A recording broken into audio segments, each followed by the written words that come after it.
o'clock.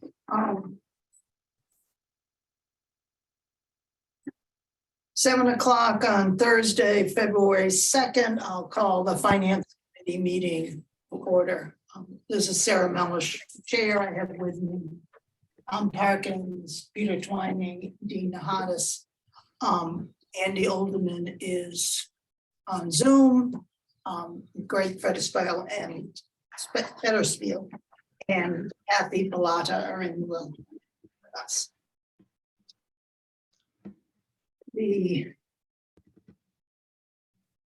first item I thought we'd cover is the CPC, and I believe that you have a spreadsheet. And Jack Burke is on Zoom to answer any questions to people have questions. One thing I did do is the 3 projects that said that part of it was paid by the town. I did check the capital budget and notice that they were all on there. We're consistent. So are there questions? Yeah, I have just some simple ones. Yep. Down in the statutory allocation on C, the library is it's a generator for remediation of flooding. Can you tell me a little bit more about what that is, what's being installed? And I don't understand it's a generator, but flooding?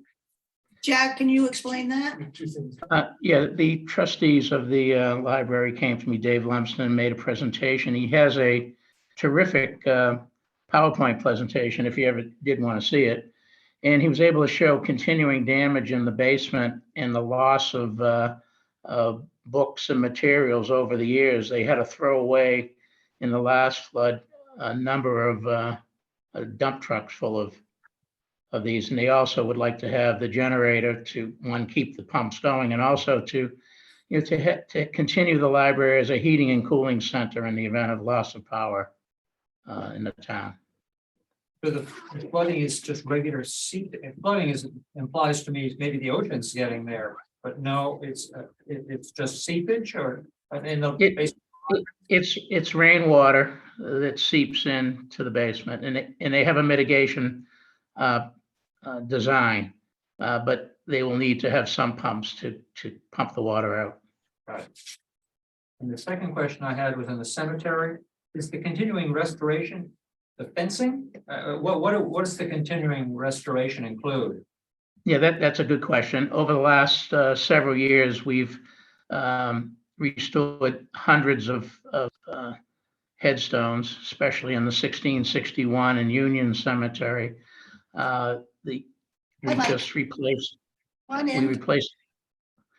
We restored a fence at 1661, and next year, part of this project is to restore the fence at Union Cemetery.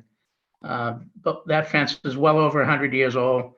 We're looking to have Cassidy Brothers from Raleigh do the job. If you saw the job they did on the 1661 cemetery, it's a complete restoration, including removal of all the lead paint, sandblasting, priming, and painting with an epoxy paint. And they're happy to say it'll be good for another 100 years. Wish we could say the same about ourselves. Okay, thank you. You're welcome. Anyone else have any questions on CPC? Do you have any questions, Andy, or comments to make?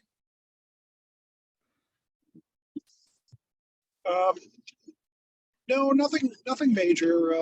It seems like a pretty, I don't know, there's nothing that really sticks out this year. Although I did notice the antique fire truck. Which, The antique one, yeah. Yeah, Jack doesn't know this, but in the context of our fire department discussions, it has a relationship. But anyway, nothing to add, sir. Expensive. Yeah, the CPC is kind of proud of that fire truck project. We're one of the only groups in town that can actually fund something like that might seem frivolous to some, but it's it's basically going to do to that 1939 truck what somebody else did at one time for the pumper truck that's in Seaside 1. And I think it's something to pass on to future generations that I think we can be proud of. The truck is being purchased by the Historic Museum with their funds, and we're being asked to come up with the funds to restore it. And this project came from Chief Cleary. Where's it going to be stored or shown?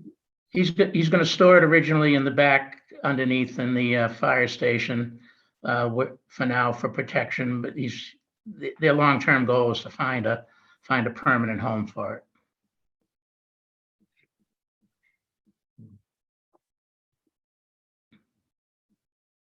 I had a question. Are we required to spend this every year, or can we build the budget and carry it over?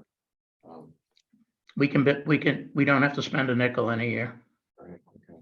Well, and one of the projects that seems earmarked for this would be like the rotunda stuff. Is there any thought of saving up to do that work out of this? Yeah, the rotunda, it's going to be impossible to save up money quickly for the rotunda. However, one of the ideas that we have, if the town should wish to go in that direction, is to pay for a bond, a $4 or $5 million bond for the rotunda using CPC funds, which we would probably have to raise the surcharge from the 1.5% it is now to 3%. The advantage of using CPC funds on any of these projects is the 30 to 35% match we get from the state. So it makes our tax dollars, we leverage our tax dollars nicely. Did you have a question, Martin? Yeah, I just had a question about the antique fire truck restoration and wondering if that needs to happen this year, or could we forego that for a year or two?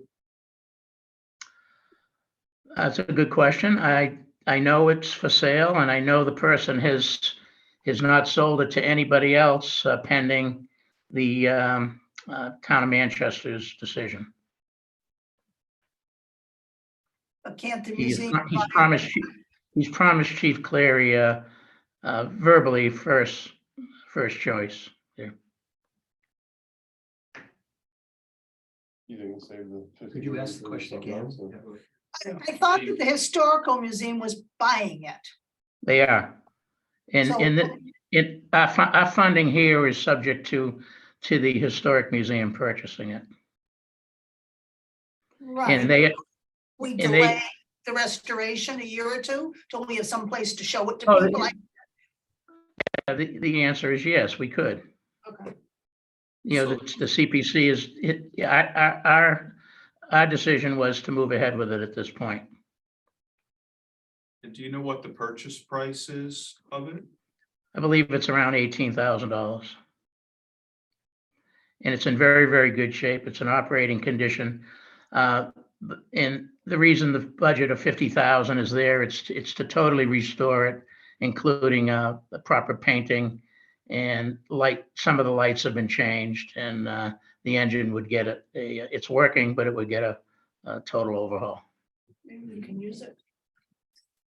Yeah, I mean, I guess my general observation is that we've got a lot of important projects in town, and I think Dean asked about if we should be using CPC money toward things like the rotunda and other projects in town. And I know it's a small drop in a big bucket, but it just seems to me like 50,000 to restore something when we have so many other critical projects in front of us doesn't seem like a good use of funds, but Particularly if nobody's gonna be able to see it.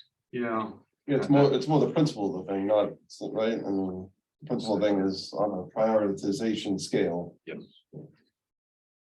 I get that 50 grand ain't gonna fix the rotunda, unfortunately, But it helps. but move. yeah, right, absolutely. Our feeling is that it would be something good for the town long-term, in understanding that we do have lots of other things that the money could be spent on.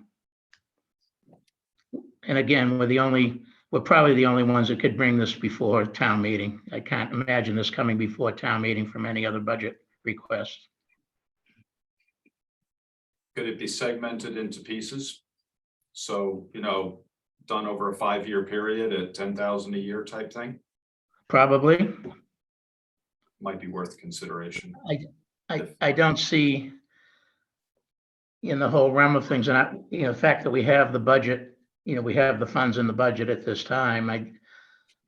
Right now, after expense, if we expense all of this, we'll have 150,000 left over. If we did half of this, we'd have $175,000, left over. And I mean, if, obviously, when we go before the town meeting, we feel and the Board of Selectmen to be behind us and vote to endorse our project. We don't want to go before the town meeting with the Finance Committee not endorsing our projects. Jack, could you speak to me a little bit more about where it's going to be stored? Can the public see it in this location where it's going to be stored? Originally, it would be in the back of the fire station down below. It would not be visible at this time. The chief would take it out in good weather. Obviously, it would be in the 4th of July parade and several other times during the actual public viewing of this would be minimal at the beginning. We're quite aware of that. And until they find a permanent location, I guess. And that strikes me as requiring some construction. Is there any indication of what could work as a location for its permanent storage? No, not at this point. I find this a difficult priority. Yeah, I mean, I don't want to speak for anybody else, and I use the term, it's more the principle of the matter. I'd also say it's potentially a PR kind of Yeah. issue, yeah. I mean, if people in town had the list of prioritization of all the projects, I'm not sure that this would be higher than a lot of other ones. I get that the other ones are big ticket items, and I get that 50,000 isn't gonna fix the other big ticket items, but again, it's more the principle and. Right. I mean, I remember the Chief Clary coming before us asking about this, but I thought it was like under 10,000. That's what I thought. That's what I thought.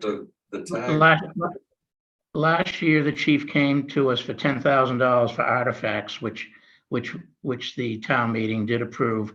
And that's going to be for a lot of the artifacts that he's found around the fire station and Seaside One. oh, I mean, I get that 30% of this roughly is state funds. But- Yeah. 35%. Okay, but the inverse means, yeah, the inverse is 60. our tax that like property owners in town tax dollars, right? Doesn't matter whether it's CPC or. Right, exactly. But Cash it's out of pocket. still taxes.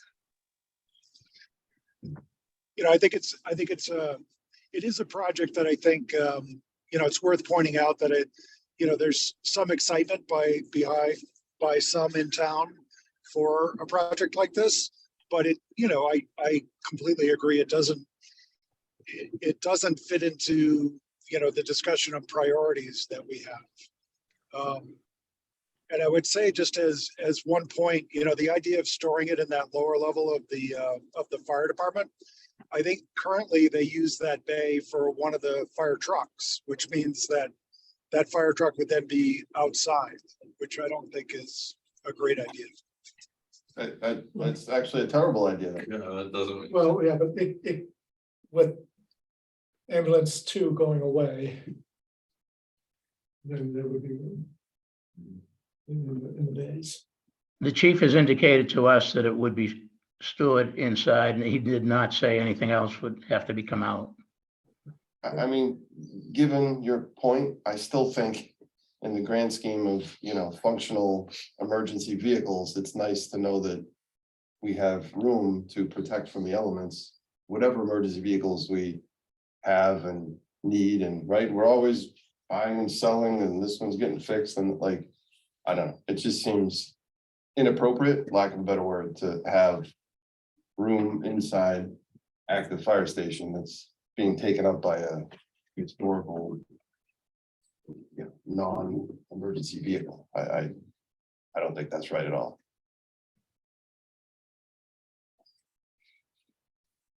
So, does somebody want to make a motion? I would make a motion that we accept the CPC presented budget. With the exception that the antique fire truck restoration not be approved. I'll second that. Any discussion? So I believe that means that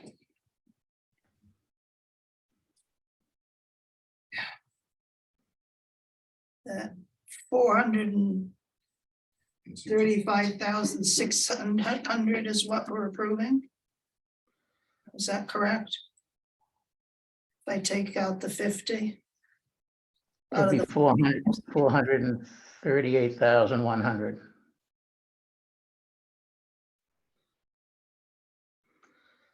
Now, what this means is that,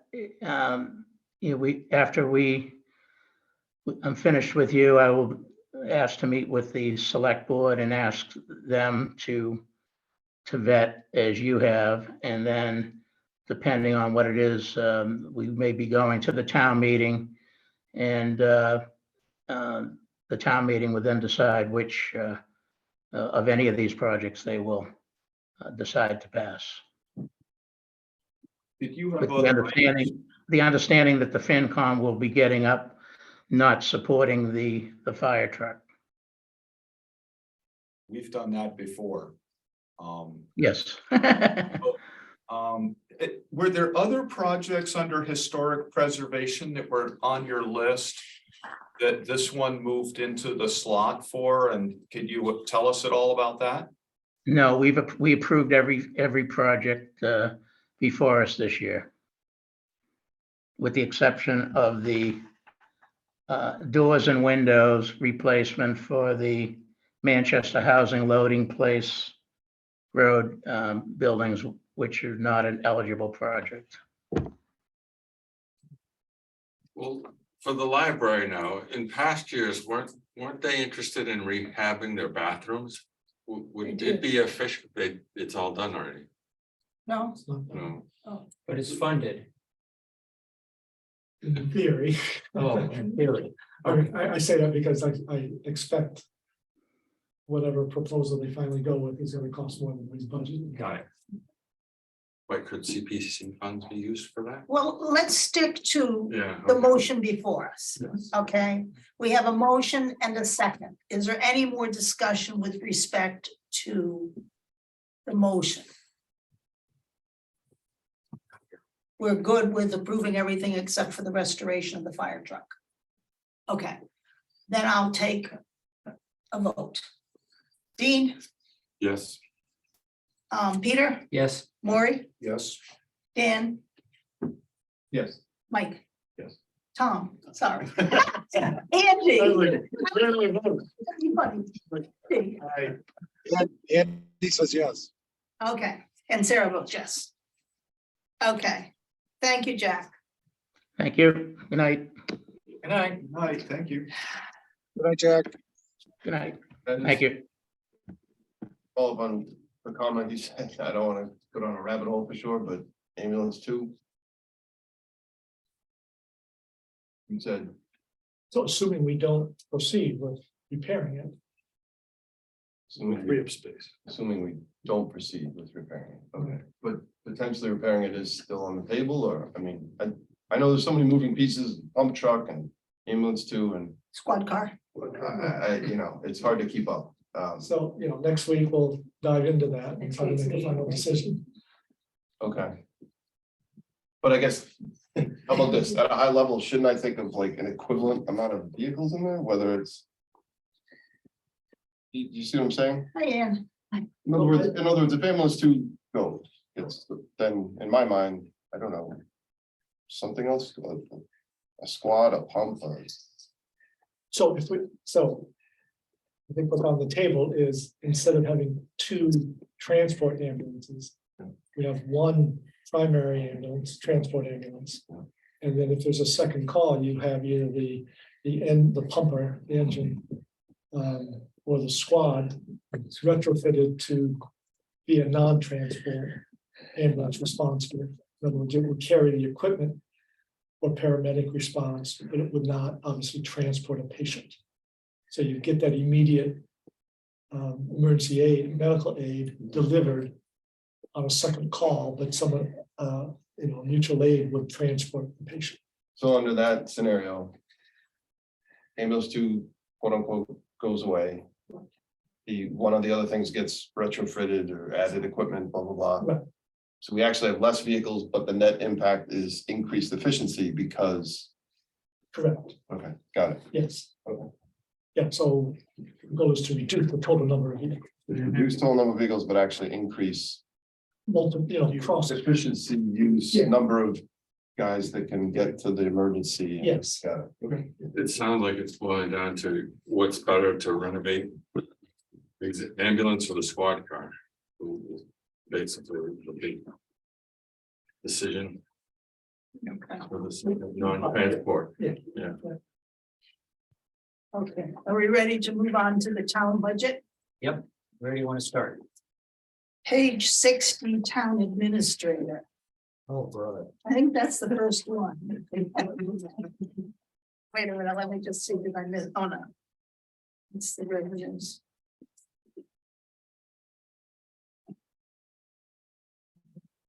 And I think that one of the things we'd asked for is under professional services to get understanding of whether that was only legal, if there were other things in that line. There are other things in there. Okay, We do pay for some consultants out of it. so I think that when we originally scanned through the budget, we questioned whether that line should be increased. Right.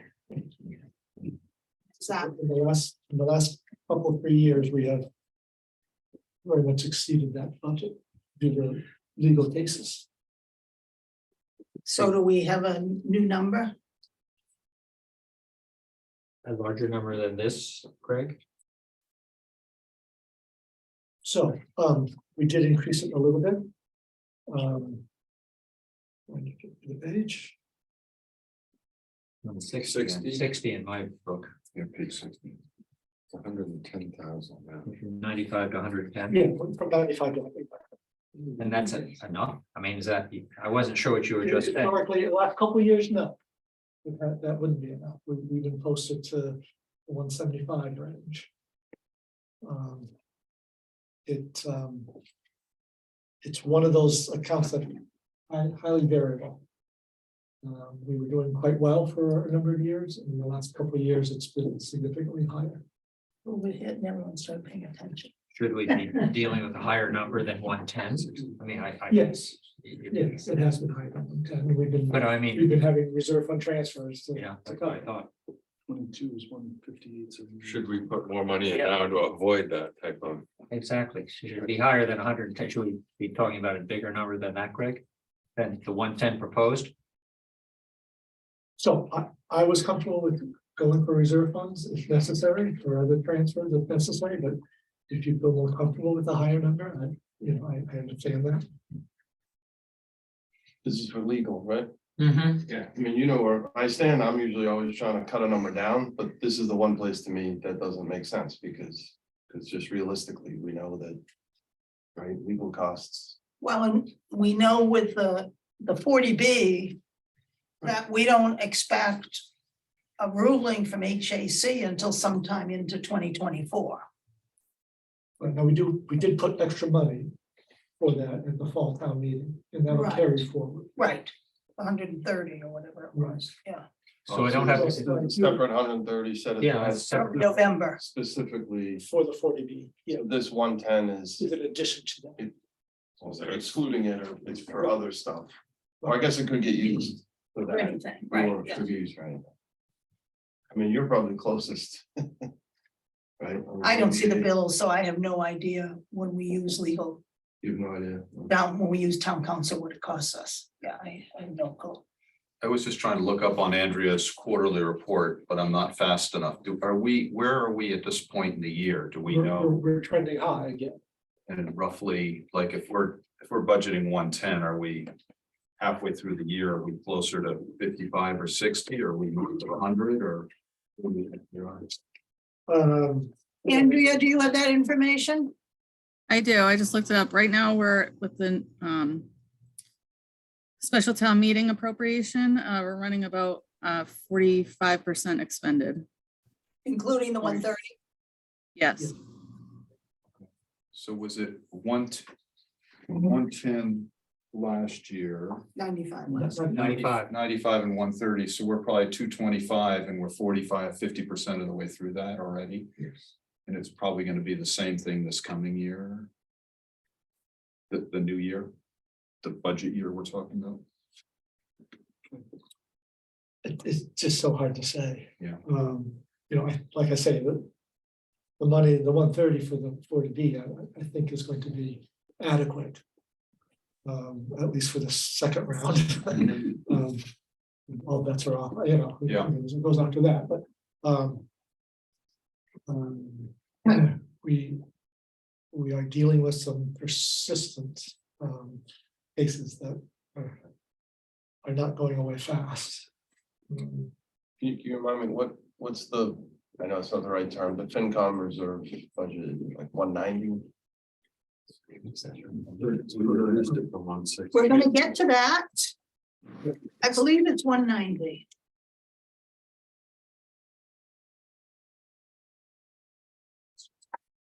No. It was higher last year and it's down to 190.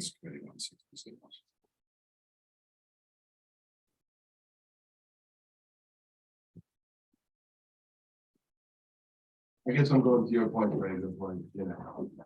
If the FinCom reserve account is big enough, then yes, it's understood and expected that, right, we're gonna probably do a reserve fund transfer towards the end of the budget year, but it's still wide, you know. Budget this year, we can, and we put it at 190. So perhaps kind of an odd question, but when you're dealing with legal matters, is it better to budget low and do reserves as opposed to saying, this is what we've allocated for this in the coming year? We'll spend it. I don't think it's- It's 601 after. Yeah, it doesn't. That doesn't really influence what we do with. Just asking, yeah. I guess my thought is knowing that the FinCom reserve is 190, I'm comfortable leaving the legal at 110, even knowing that, yes, there's, you know, a decent chance we're probably gonna be dipping into it for 10, 20, 30, 40, you know, I don't, right, but that's why it's there, right? That's why the 190 is in there. We're not gonna, I mean, have we ever gotten by a budget year without doing any reserve transfer? I think. No. No. Right? It's always, Right, it's so, always something. right, it's, I don't know, that's my thought.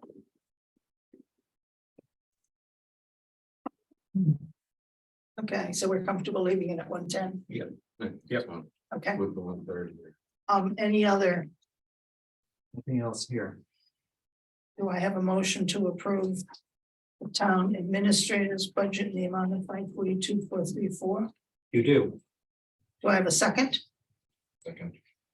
Any more discussion? Take a vote. Dean, Yes. Peter, Yes. Lori, Yes. Tom, The answer is aye. Mike, Yeah. Andy, Yes, and Sarah says yes. Okay.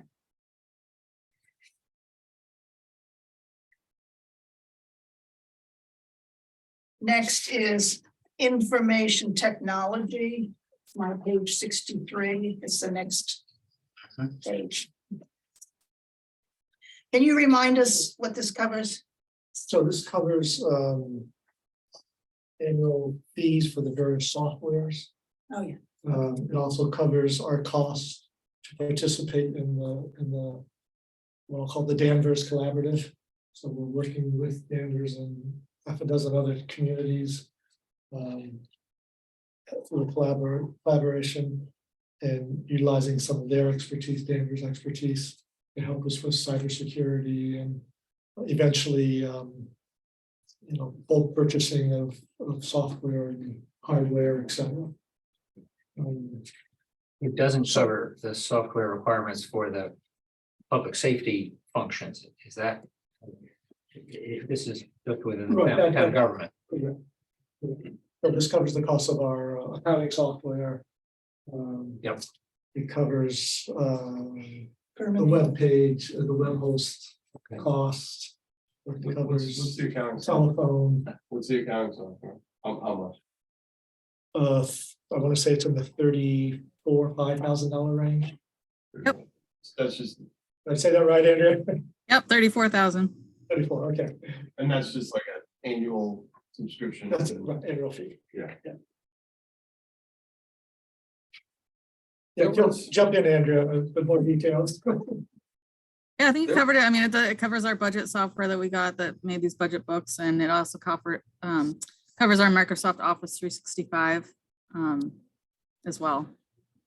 Why'd it go up? It went up because we included, Danvers is taking over our cybersecurity monitoring. And so that's a fee. So we have a lot more requirements for cybersecurity, like we have to do MFA, we have to do EDR.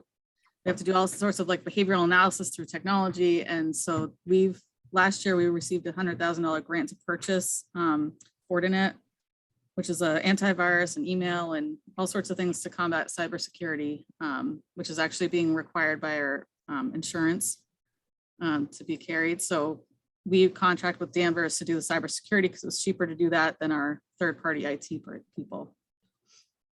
So are we literally paying like a fraction of a salaried employee of Danvers, or is it more that Danvers is contracting with some third party and then they're just splitting the bill between us and Danvers? We aren't paying like one person per se. We're paying like a certain number of hours from the Danvers IT department. Okay, but So it they're is, all working to monitor, I guess. okay, but it's more a sharing or whatever you want to, of salary Danvers. Exactly, yes.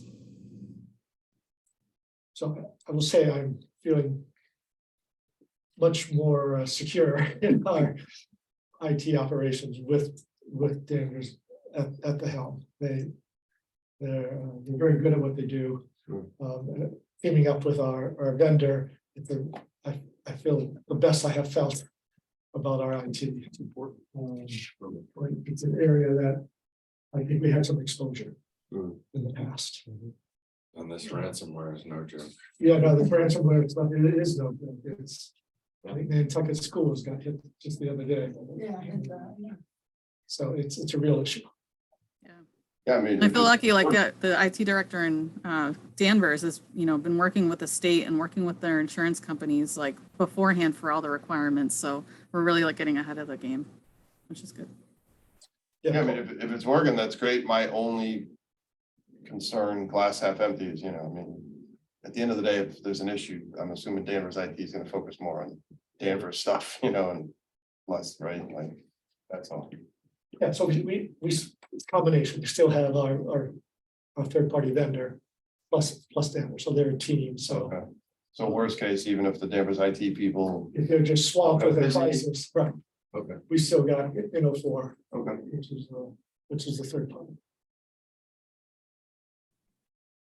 So do I have a motion to approve the $171,500 Well, information technology? A second? I'll second.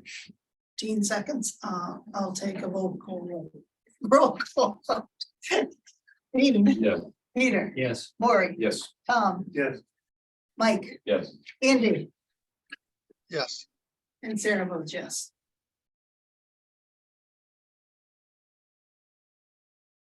Next is Town Hall and Common.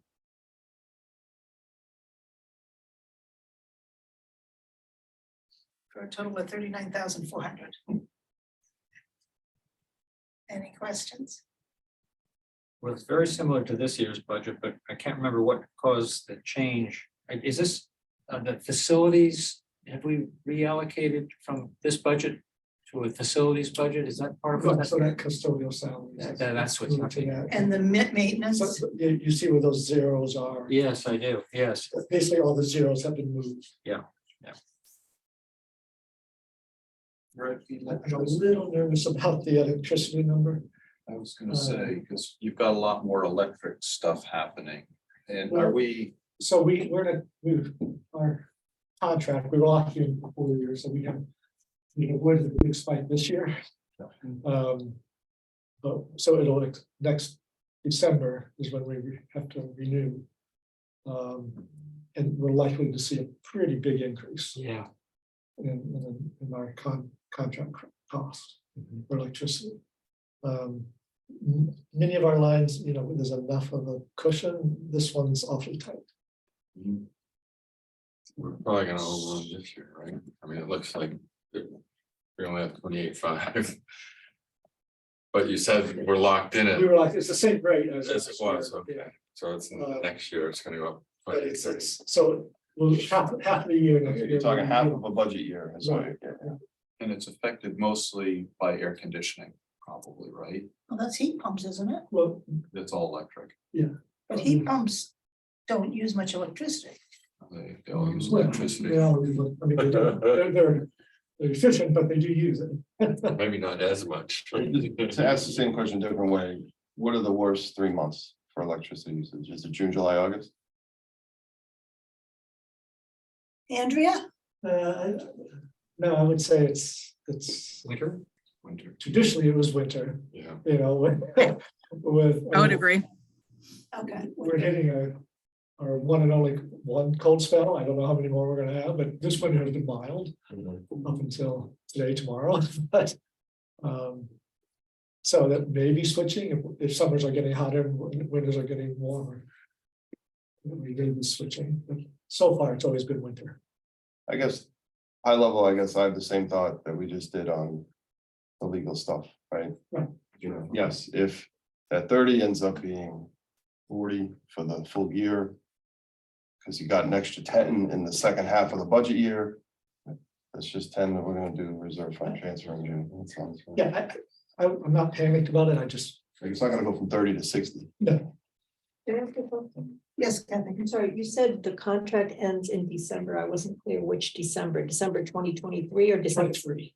Okay, so it expires in December 2023. And then she gave me a read just the other day, you know, if you were to lock in today, you would see a 30% increase. Right. So In your rate. my other question is, did we ever look at the municipal aggregation options? You know, that some of the other cities and towns in Massachusetts use to lower their electricity costs? So we will be, there'll be a town meeting vote this year to Okay. authorize that to go forward. Okay. Whether or not it'll impact our rate, because we've gotten a very good rate through. We've aggregate through MMA. Okay. Currently. Well, but the other agreement allows homeowners to Correct. save, Correct. not just the town. Exactly. So residents will benefit. I don't know if we will see our budget change much. And I guess last is, have we looked at solar options, or is that part of the DPW, you know, facilities strategy that Right. is supposed to be looked at? Because honestly, sun shines pretty well around here. Our best option is at the water. Why isn't it here? No trees blocking this building. Yeah, it's not, the last time they analyzed it, they weren't excited about this building. And how long ago was that? do you That know? was probably 4 years ago. The technology in that area does change. Yes, no, I pretty agree. quickly, So since We could this is, certainly revisit. I would suggest for the next year, we seriously look at something different here. Some green options. Yeah. Back to your 30%. I'm sorry. I was just gonna say, well, the 30%, so obviously water treatment, sewer, Those are the big ones. town hall and streetlights are now minuscule, hopefully, but. The total town exposure on electricity is pretty high here, and this will hit everything, won't it? Yeah. So. Yes, so we're spending a few $100,000 on electricity. Well, and the problem is, as more people are going to solar, rates are going up Correct, to offset the fact that they're not charging. maintain the People. grid. So I was taking 30% of 30 grand. Which is 9 roughly, but then just half of it. Right. So So 4,500. 45. Yeah. So it's not a huge, I'm not losing sleep over this number. I just wanted to flag it. It's more of a, FYI. it's more of a issue, I think, for the following budget. Correct. It's over 3/4 of the budget for this. Yes, yeah. Yeah. So we'll have a motion to approve the town hall and common for 39,400. Yes. Do I have a second? A second. Mike seconds. Take a vote. Dean, Yes. Peter, Yes. Maury, Yes. Tom, Yes. Mike, Yes. Andy, Yes. and Sarah vote yes. Are you home Sarah? yet, Andy? Sarah, it's Gail. Hi, Could- Gail. Could the people who are making the motions speak up a little bit? I'm missing some of them. I mean, Peter made that motion. Peter made the motion. Yeah. and Mike Pratt seconded it. I got Mike, but you need to speak up when you make your motion, when you say yes. Thank you. Thanks, Gail. Next is Finance Committee, $4,100. Be careful.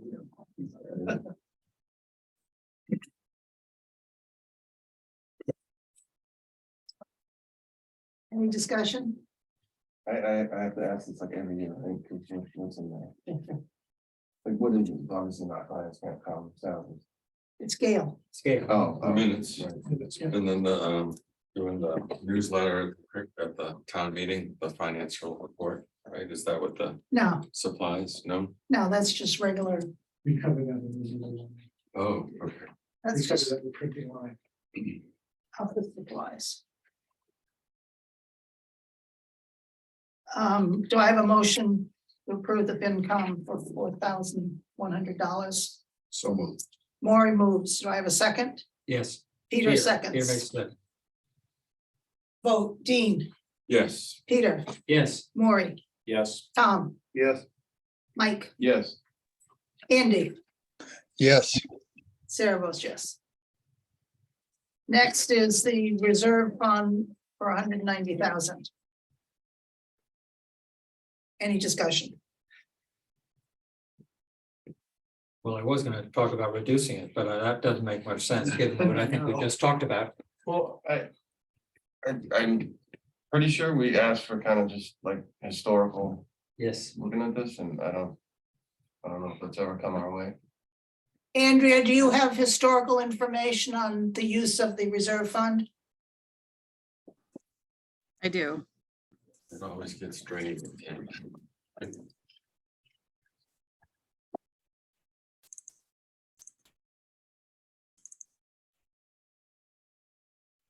I guess, I'd be curious to know what was the balance before, of course, it's zero balance down into the, free cash, whatever, for the past, I don't know. Or maybe specific to this question. So for example, in 2020, we budgeted 160,000. How much of that was used? Right. And the same with 21 and 22. And then we jumped up in 23 to 210,000. You said to me. So- Go So ahead. in- on fiscal 2022, we used 159,848 out of the 160. In 2021, we used 127,000 of the 160. Fiscal 2020, we used 98,570 out of the 160. 2019, we used 153,000 out of the 170. 2018, we used 111,800 out of the 150. And I have 17 and 16 if you'd like. And what are we on pace for? I know it's a bit of a guesstimate, but what are we on pace for? Or no?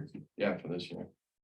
So right now I have 2 reserve fund transfers that I know that I'll need. One is 9,000 and some change, and then ZBA salaries, I think is like 4,000. I think we decided, so that's all I have earmarked so far from it. I mean, if I remember, the biggest things that typically roll in here is legal. Overtime for both police and Yep. fire. Time and legal. And then. vehicles. Sometimes workers' comp. but Workers' comp insurance or workers' comp actual payouts. Actual payouts, like we pay for the medical up to a certain amount. So the highest we've hit sounds like that 158 number.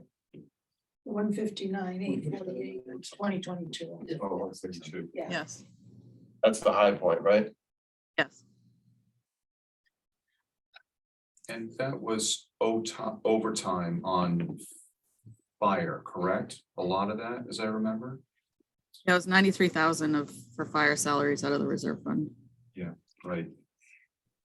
Last year, I also want to note, we did do a lot of interdepartmental transfers. Right. So for 2022, I have a total of 211,000 that we transferred between lines. 21, we had 104,000 that we transferred between lines. And 2020, we had 26,550 that we transferred between lines. But that, again, that's the nature of the beast, right? There's always gonna be, you know, some accounts that come Like in lower cleanup. than you thought, some that come in higher, and we're here to do the, Yes. you know, left pocket, right pocket stuff. I mean, that's, yeah. And the bulk of the one from 2022 is we took the police salaries. So fire salaries hit the reserve fund and police salaries hit the interdepartmental lines. So Can you remind us once again on the mechanics, if we, let's say, for example, we have 190. And we have an overtime budget from one department that comes in at, say, 240. Do we expend all of the 190, but we still have a deficit? Can we carry that? Do we have to have a meeting for that, or what, how do we handle that? Well, if we can't handle it through interdepartmental transfers, we'd have to have a supplemental budget appropriation. Okay. So. And that involves a meeting, a town meeting. Yeah. Okay.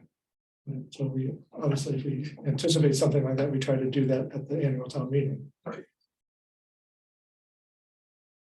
mean, In the last few years, we've had 2 or 3 supplementals to cover something like that.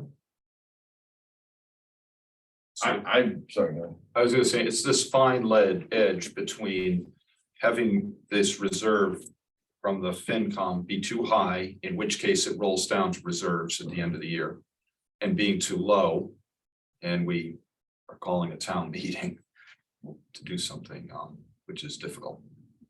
But you then have the cash though to meet the need, even though we carry a liability forward. Is that, I mean, you don't end up by not having the cash to meet the overtime obligation, let's use in that example. We can't spend, they can't spend more than is appropriated. Right. So therefore, how do overtime payments get made when they exceed the budget in that department? Well, you're drawing from the other. So we have bottom line totals. So as long as we're not exceeding the bottom line For that for department, that department, but when you go past that, Goes to our reserve. right, I see. or we're doing transfers to. I was gonna say, before it goes to reserve, let's say, I'll just pick health insurance. If health insurance comes in lower than you budgeted, now you got a little bit of extra cash and budget Correct, ammo, whatever, right? To cross allocate, right? correct. So I have sort of a hypothetical question, which is sort of timing related, but if we finish a year on June 30th and we have reserve number, let's say we have 100,000 left over from it. Could we at the next town meeting go back and remove that from the reserves and put it back into the current budget for the current year? So what I'm saying is we finished the budget and we have a lot of reserves dropping down. Can we reallocate that into the new budget that's coming? We'd have to change our policy statement. Right, I'm just asking. We do it through use of the fund balance. Okay. So any unspent money at the end of the year Yep. drops into the fund balance bucket. Right. And then you would have to allocate it out of the fund balance bucket Okay, as revenue for the new year. okay, That's what I was gonna say. I mean, the actual way to get at it would be take 100 grand, just pick a number. You would actually allocate it as like a part of the revenue coming in for the next budget year. Right, so when we approve budgets, for example, on the capital, we itemize which ones are being paid for out of reserve funds, Right, of fund balance, which is out of the fund balance versus taxation. right.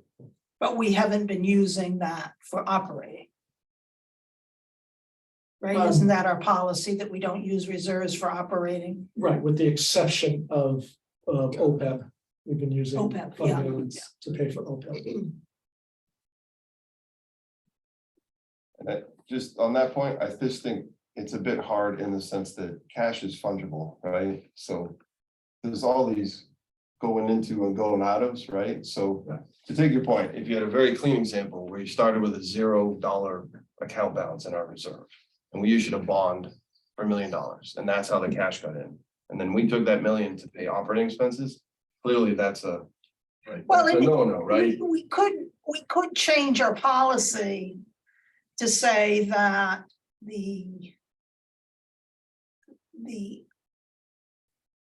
excess revenue or savings and expenses that went into free cash into the fund balance the prior year can be used for the next year's operating budget. I mean, we could change our policy For sure. like that if we wanted For to. sure, but I'm even coming at it a little differently, saying if we have a budget year like last year, right, where expenses came in lower than we thought and revenue came in higher than we thought, and an extra 730 grand comes in, right?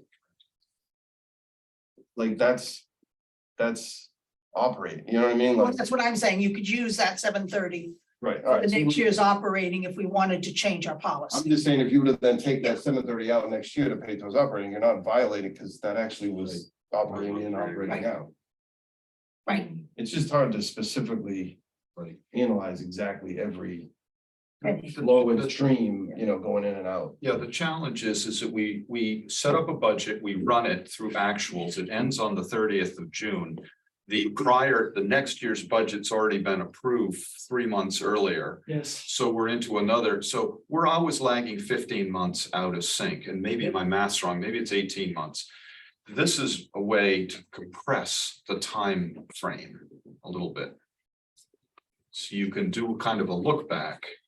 But I'd be 100% in support of this, is like what Sarah's saying, if you somehow got it into a policy that said, take whatever was the remainder in prior income year, reserve, and then you took whatever you want to call that delta, whatever you came in lower on expenses and above on revenue.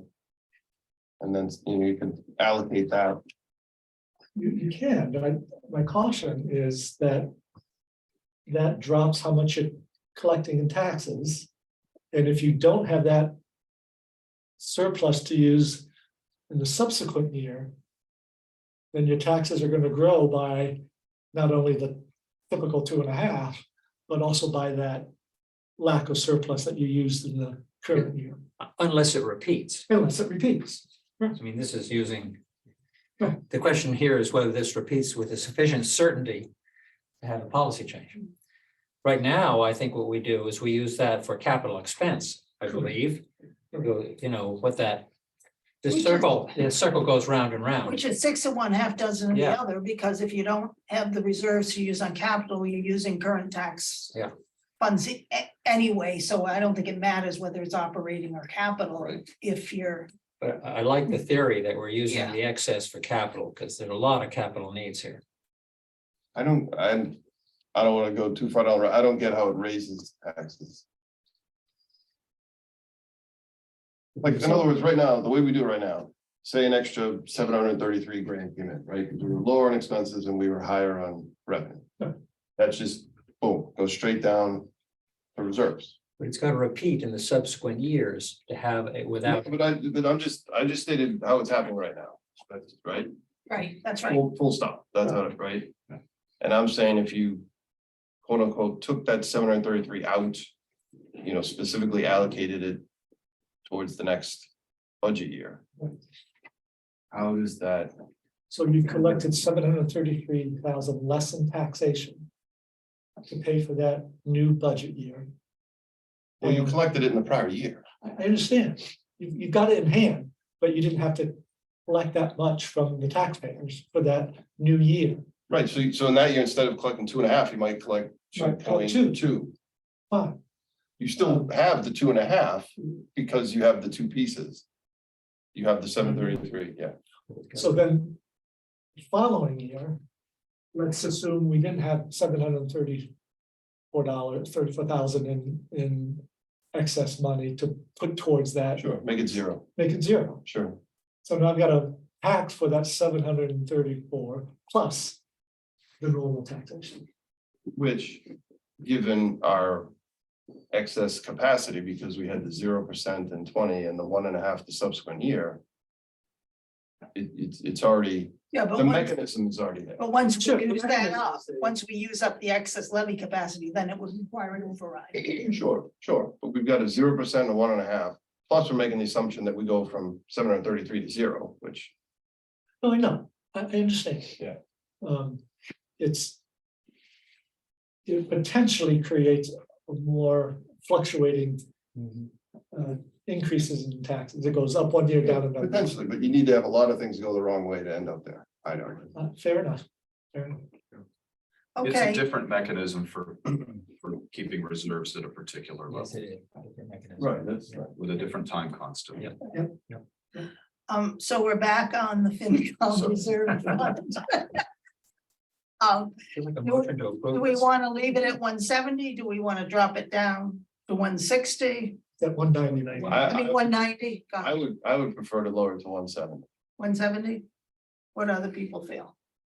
That seems reasonable. Sounds fine here too. Right? That's fine. I think it's shot in the dark, whatever we do. I'll make a motion. Yes, I'll second it.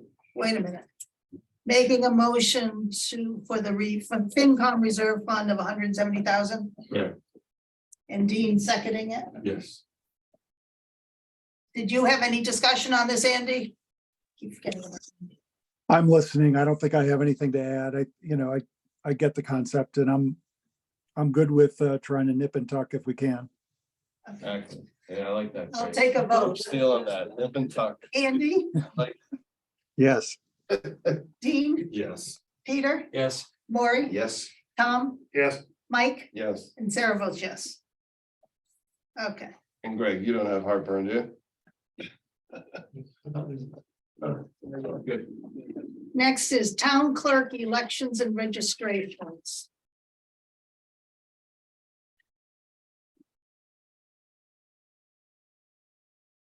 Now, this is a budget that's all over the place. Yeah. Salaries are up. That's the additional help in the clerk's office, additional hours. Andrea? Maternity leave. No, that was This year. treasurers. Okay. Andrea, Yes, I apologize. I stepped away. What was the question? why are town clerk salaries up 4.7%? Clerk has a step increase.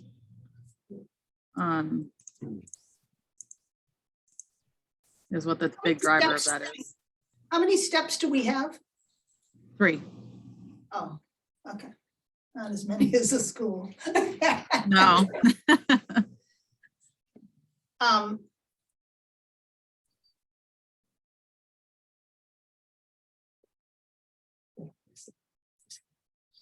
And why are travels and meals up so much?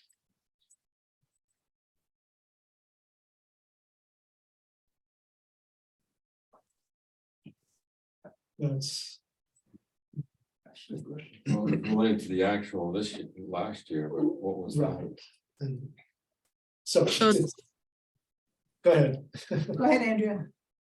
I'm just looking at Diane's notes. She is the part of the Mass Town Clerks Association, the North New England Association of Town Clerks, and the North Shore Town Clerk Association.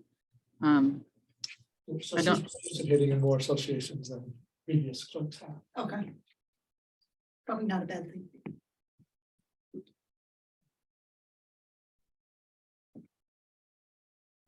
So we So said shifting the big expenses percentage, has increased. $7 And record preservation, is that to digitize things? It's to di- Sorry. Go ahead. It's to digitize things and also bind the previous annual reports. Preserve some of the old records that we have. Things like that. So is it somewhat cyclical? You sort of build up a backlog of things that need preservation, and you do it and you build it up, and Okay. so it is somewhat cyclical.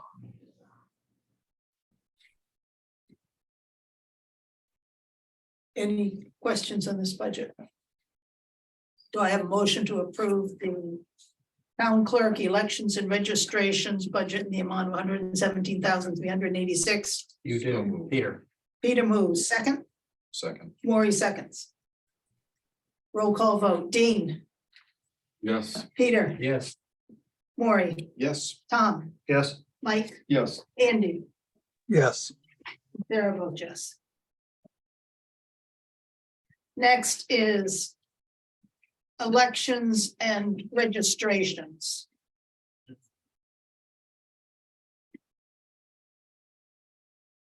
And this is due, the drop in salary is due to fewer elections.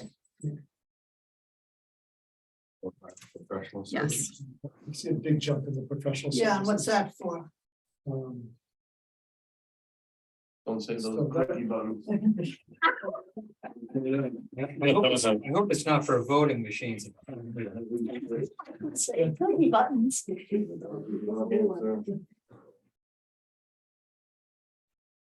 So, I mean, yes.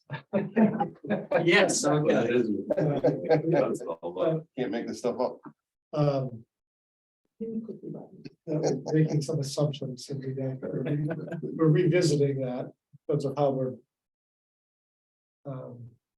managing those clickers. So we learned an awful lot at the last meeting. Mm. And we've learned how to operate it ourselves. So does that mean this budget will go down? So it potentially will. I don't have those revamp figures in front of me. But just high level, that 15, is that 15 grand for like hard equipment or it's to pay a third party No. vendor to, Pay the people, technicians to be present. okay, We're gonna start doing it because ourselves. we already own the equipment? Got it. So yeah, that should go down. Do you have those numbers, Andrea? I showed for the clickers themselves is $3,000, but then there's a lot of other professional services like for local election costs, state primary, poll pad and image cast maintenance, sound services for the town meetings, election coding and ballots that we outsource through LHS. That's all included in this line. So, yeah, we did combine, so the next line is 0. Oh, yes, okay. That rolled up. And also the into, chair rental. Oh, yeah, the chair the rental. chair. So we consolidated those 3 lines. Okay, so it's not as bad as. it looks. Yeah, yeah. Okay. And you sort of anticipate 2 meetings a year Yes. going forward. So Greg, I mean, can we be looking to lower this number already for fiscal 24 or no? That's too soon. And when you say, we're gonna do it ourselves, We'll start doing that this April. See if it works. so then isn't that 15 too high for the following budget year? It could be, I'd like to recalculate it. Before I give you a final answer on that. Okay, but how about worst case, wouldn't it be flat with the prior year? Well, they're saying that they've added other things into that line, like computer control. So if it was flat, it would be 11,50. 11,500. So, And it's, So this could be like an Article 23 at the end of the meeting, final adjustment based on clicker performance. Yeah, but yes. so why not go flat with the 11,050? You can do that and if we come back to you next week and say, here's the numbers and this is why it needs to be back up. I'm happy to do that. Do you want us to hold on voting on this? One or the other way, whichever you prefer. You know, hold, last actual Okay. was happening. we'll hold on this and get numbers, for not next week, because we've got too much to do next week, the week after next, maybe. Let me just work with my. Yeah. Okay.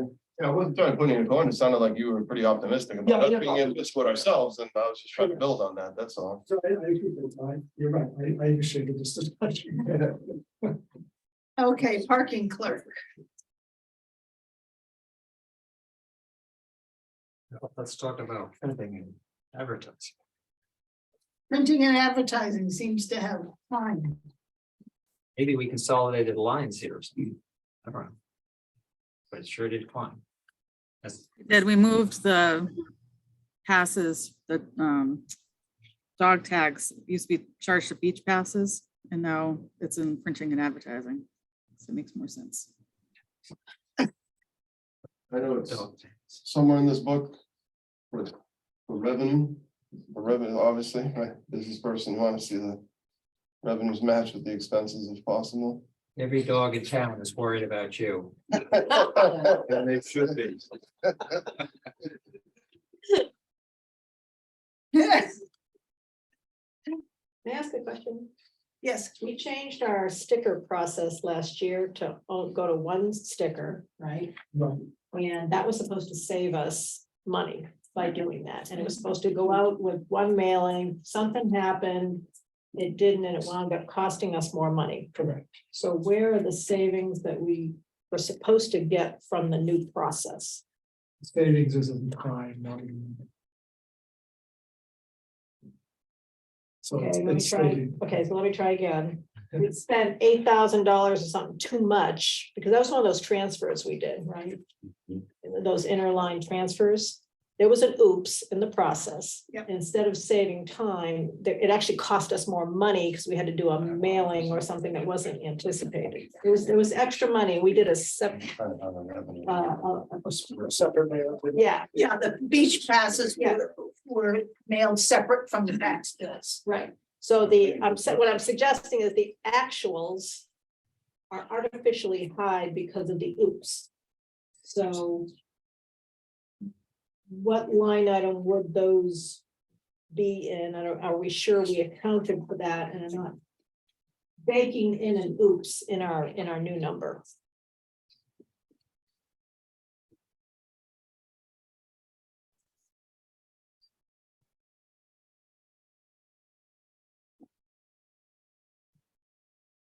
I'm not sure. Okay. So I would just. I- Go ahead, I believe Andrea. that's- I believe that's under the computer control line. That's where we charge the city hall systems to. That does that service for us. Okay.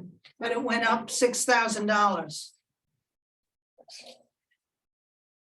I just remember we had to approve the select board a transfer. But I'm talking between this year's budget and next year's, it's increased 6,600 in that line, computer control. Is that for the beach passes? If so, we're not saving any money. We should go back Or to the we're old counting system. oops instead of, Yes. Hold on. I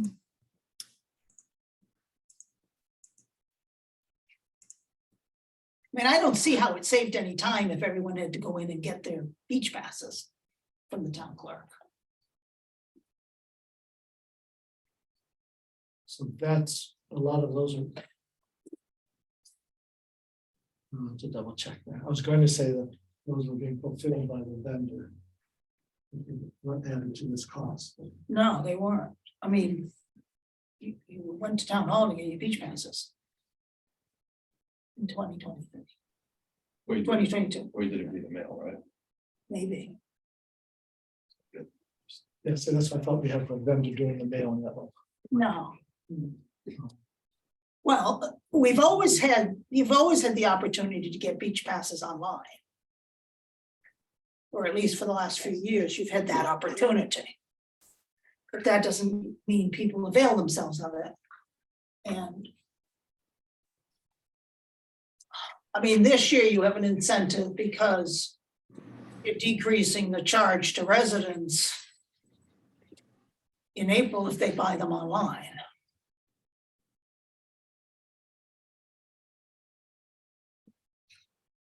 But I just don't understand why this is up so much. So I think we need to do a little more homework on both of these. Okay, And the revenue, that might guess. Yeah, The okay. revenue, I mean, Andrew, do you know where the quote unquote revenue, the parking ticket revenue is in the? The parking ticket revenue is lumped into fines. So in FY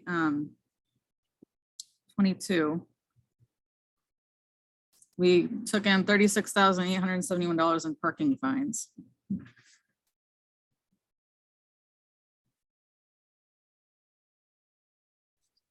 Sorry, what year was that? FY 22. So that would be included in the number for fines. If I have it together. And what do we have budgeted for 23, do you know? 30 30, for 23 and 24 is 30. so down $6,000. Well, and then we had additional fines of 7,000, 8,000. We collected 43,843 in 2022 in fines. 36 in parking and 6 is something like. Other stuff. Okay. Just high level, the parking clerk is on net present value. Positive. Yeah. Andrea, if it's possible, I think we've asked before, but if we could get more detail on the Q2 quarterly. I think that was a PDF you could generate pretty easily if it's not too much work. I could run a PDF for each year and send that to you. It's just, we sort of, the quarterly we received a couple meetings ago is kind of a roll up of departments, but if it had the breakout by lines, that would be helpful. Do that.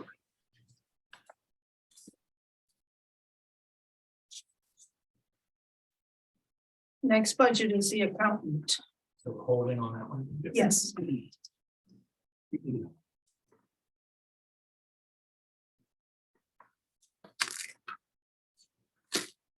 And I think when we first scanned this budget, we were told the salary line went up because the assistant went from a step 2 to a step 3. That's my note. Yes, yeah, that's a note at the bottom. Page 81. Oh. Yeah, I didn't need to write it on. Any questions on this budget?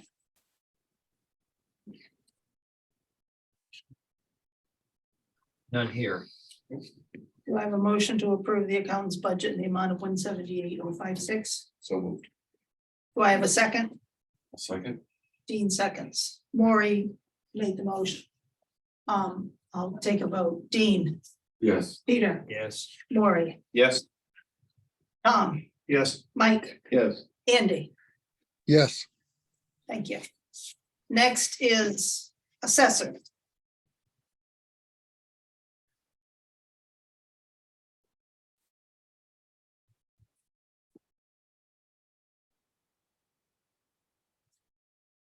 And am I correct that the assessor's salaries includes Kara Coutone, who's also working for the building department? All of her salaries in the assessors. That's what it No, looks it like. isn't. It's split between the building department and assessor. But I don't see it in the building department budget. Just see building inspector, gas plumbing inspector, and electrical inspector. Is she part of the building inspector line? Yes, yes. Yeah, she, yeah. I should rename that. Okay.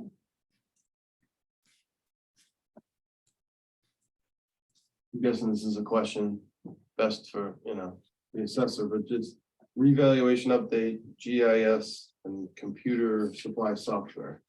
I'm guessing all three of those things are similar in the sense they're just helping the assessor kind of make sure we got the right assessment on all of our real estate. Yeah. Is it all like third party contract services or, Yes. yeah? What about the computer supply software? Is that,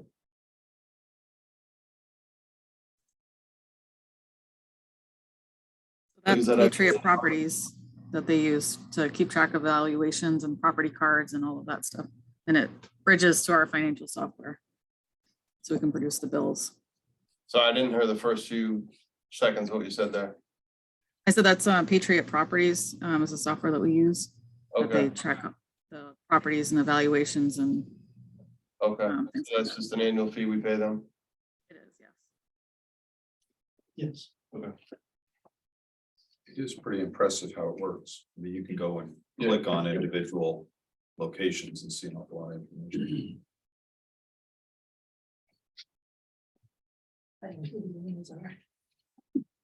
Any more questions on the assessor's budget? Do I have a motion to approve the assessor's budget in the amount of 195,261? You do, is Peter? Peter moves. Do I have a second? I'll second. Mike seconds. Take a vote. Dean, Yes. Peter, Yes. Maury, Yes. Tom, Yes. Mike, Yes. Andy, Yes. and Sarah approves. Next is building department.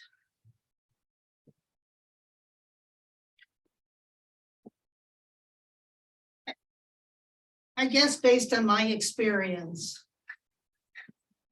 I find the building department is somewhat understaffed. Yeah. Right. And I don't know how we address that.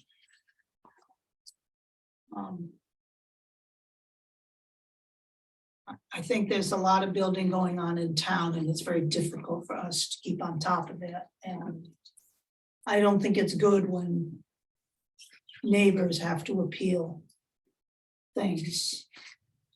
Because when you get appeals before the ZBA, it gets very nasty. Whereas if we were somehow managing the stuff up front. I mean, part of it may be getting everything online. But part of it, I think, is having a full-time dedicated person versus a part-time. Right? How much time is now currently allocated toward this? Is it- It's roughly 20 minutes. Do you have any benchmark information as to how other towns size their building department, assuming more of an automated process, because we are actually moving in that direction. Do we have any comparative information? I don't off the top of my head now. It varies a lot based on building activity of a given town. It's hard to. What does Essex have? Do they have a building inspector? They don't have any zoning. Do they have a building inspector? Okay, Obviously, the cities, Beverly, Gloucester. well, Rockport has a full-time building inspector. Really? That's who we, We use part-time. so Paul works full-time in Rockport, and half-time for us.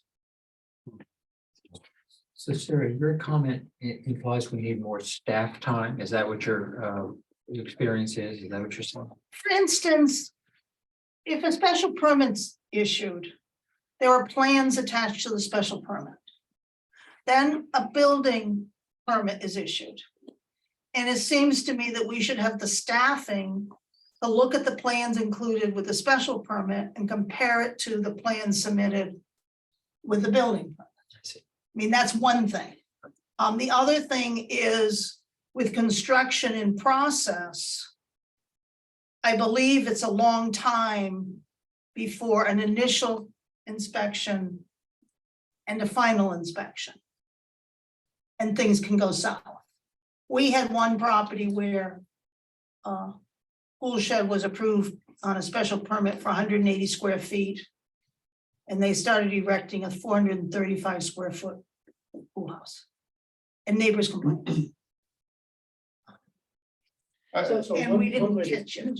One way to address it, Yeah. Is to, as part of the special permit condition, is require the applicant to pay for a third-party inspector to report on a, you know, however The compliance. monthly, every other month, depending on the project. But it's not just special permits, it's all building. If I can make a suggestion, Sure, Kathy. this topic came up during the governance project discussion that the select board is working.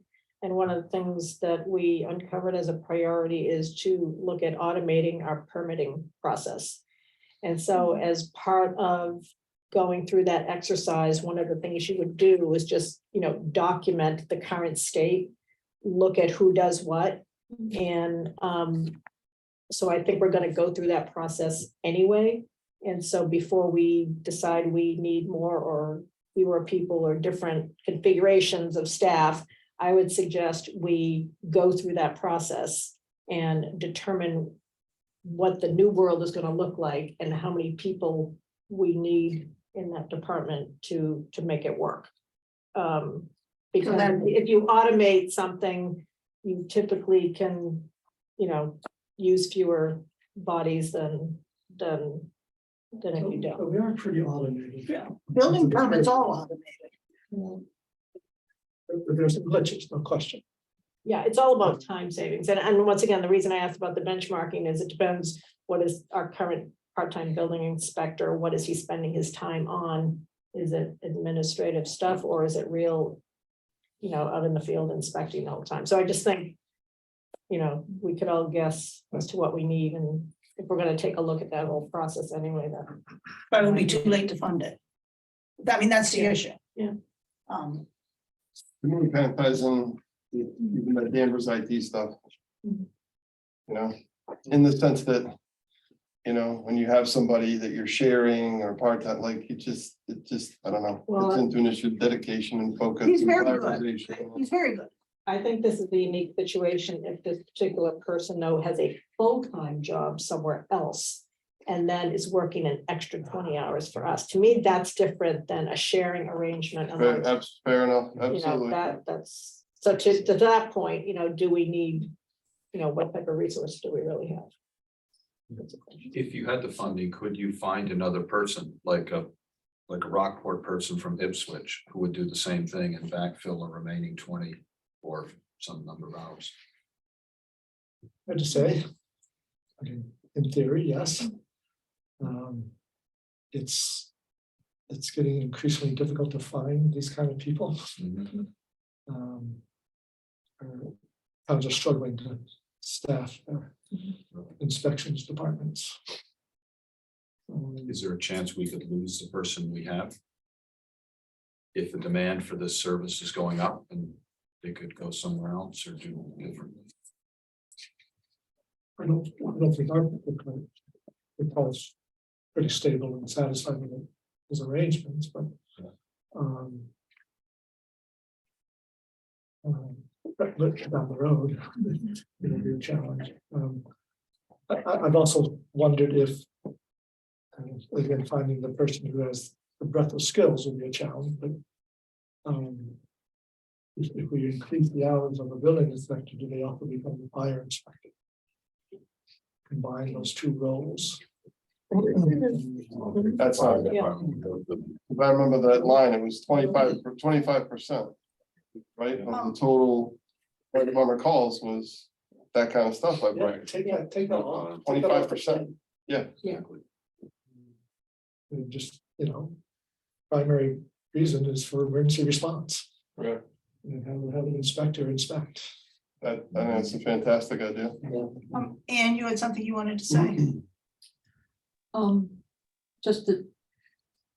I think our current expectation is that the building inspector will approve building plans. And then at the end, approve what's built. And not that he will survey the construction underway. And I think not everyone sees it that way. Clearly, there's a feeling that he should be watching week by week what's going on. Or somebody should. It doesn't necessarily have to be the building inspector. It could And be one of the things, another town. one of the things that Greg has suggested is that as part of this special permit, that you require the person who gets the permit to pay for someone approved by the town to provide regular reports. But, and I think it goes beyond the special permit process. You have other building going on conforming lots, and why are you going to penalize the person who has to come for a building permit and not oversee the regular construction that didn't need a special permit? It's not just special permit issues. Then I just, even in that case, when a building permit is given, perhaps there should be a requirement for a payment. I'm sure For that, example, if I renovate my kitchen, right, is that what you're There's saying? permit fees now for that. I mean, And There- so there- have we looked at paying, having the person doing the work, the homeowner, having them pay for whatever inspections are needed as part of their project? Is that what you're suggesting? our permit fees are relatively low right. so that compared to the might- cost of construction. Extremely low. On the And revenue side. perhaps putting that cost on the person who is doing the work rather than on the town might be a way to go. I don't agree with that. I'm thinking that this building budget should be entirely funded by the revenue from construction permits, or at least related to it. I'd like to see how that compares. so it Like, does, we take it more permit fee, our permit fees are about double this. so we should probably look into increasing the services then. I mean, what else are we using that money for the general? But, yeah, okay. I just think in general, and I understand the automation, I understand, but I'm just saying, if the answer was to theoretically go to a full-time building inspector, it seems to me we could raise the permit rates. I mean, just dial that needle this much, right? Because again, in the context of the size of these projects, Again, you're asking for a different form. What our current building inspector understands his job to be is approve the building permit and inspect the result. If we're going to change it to be continuous inspections, it's a different job. Right. Yes. No, So it's a timing issue, right? So people want instant actions. And they're not patient to see the process work its way through. As frustrating as the Blossom Lane example has been. Process work. They're coming into compliance. Now there's another appeal. Yeah, superfluous. Yeah, superfluous. You've already adjudicated it. I know. So may I ask a question around, so if we were to set a different set of expectations of the building inspector, then the homeowners may also expect a different level of service. Faster, I guess. I'm just saying, if we change the model, okay, I just think it needs to be looked at holistically so that we clearly understand the implications. And there's certainly revenue implications, as well as making something worse. So I just, I mean, at a very high lots of good level, ideas, though. it seems odd to me that Rockport would have a full-time and we have a half-time. Like, somebody's off, in my opinion, right? Either we're less than what we should be, or they have too much, like, because we're both small towns. And in fact, I believe we're bigger. We probably have more building, I would guess. No, Think so. I mean, they're 60% bigger than us, No, they're not 60%. population wise or area wise? population. About 8,000. Okay.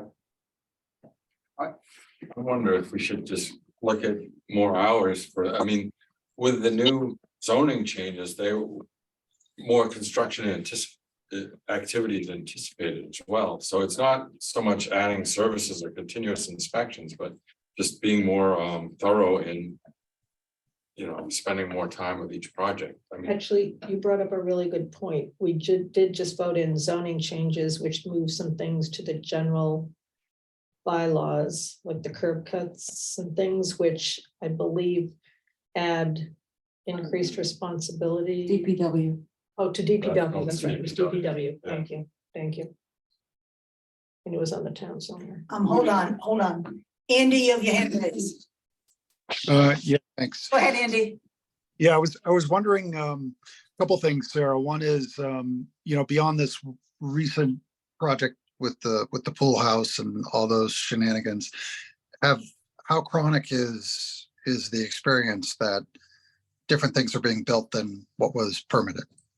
Well, I'll give you another example, which happened to be a property near me where the abutters contacted me and I needed to get involved because the town was ignoring them. And there was an accessory structure that was being rented to residents, and there had been a cease and desist order. And then another owner came along and was renting it, and nobody had a clue. This is years, went on for years, and nobody had a clue. And then the new owner tried to convert the multi-use building into only offices. Oh. And a building permit was on the verge of being issued. And it's, perhaps not a full understanding of the various properties in town. That, so, and there've been other instances too, where people have raised concerns, and the problem is the way a building inspector, I think it needs to be somebody other than a building inspector that we need more hours from, because a building inspector has to do enforcement orders. And neighbors don't want to do enforcement orders. But they want somebody to help. I have a property next to me that excavated an entire foundation, and you're only allowed to do that after a building permit had been issued, and no building permit had been issued. And this went on for months. So the discussions with the building inspector that we have is he of the opinion that he wished he had more time to spend, or? No, I don't think you said that. No, I mean, otherwise I would say, when I think of this, I think about, also, just there's some really large projects that happen in town, and those I would say deserve, they're complex, and those would deserve more attention than just, permit at the beginning, electrical inspection, plumbing inspection, and then final inspection. That might be, they might be deserving of, a third party that, has to submit reports that the building inspector then reviews.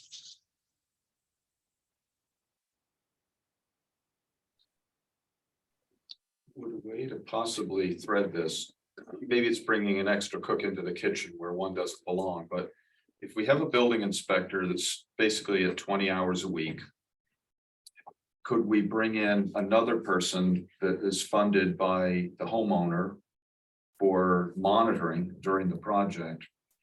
And as Andrew says, add reports to that. And we'd essentially have now two people doing a critical role. So if we lost one, we wouldn't be kind of high and dry. I'm sensitive to this issue of hard to find these people. And if somebody decides to go away or move to Florida or whatever, we could have a problem on our hands. And it's like, how do we deal with that? So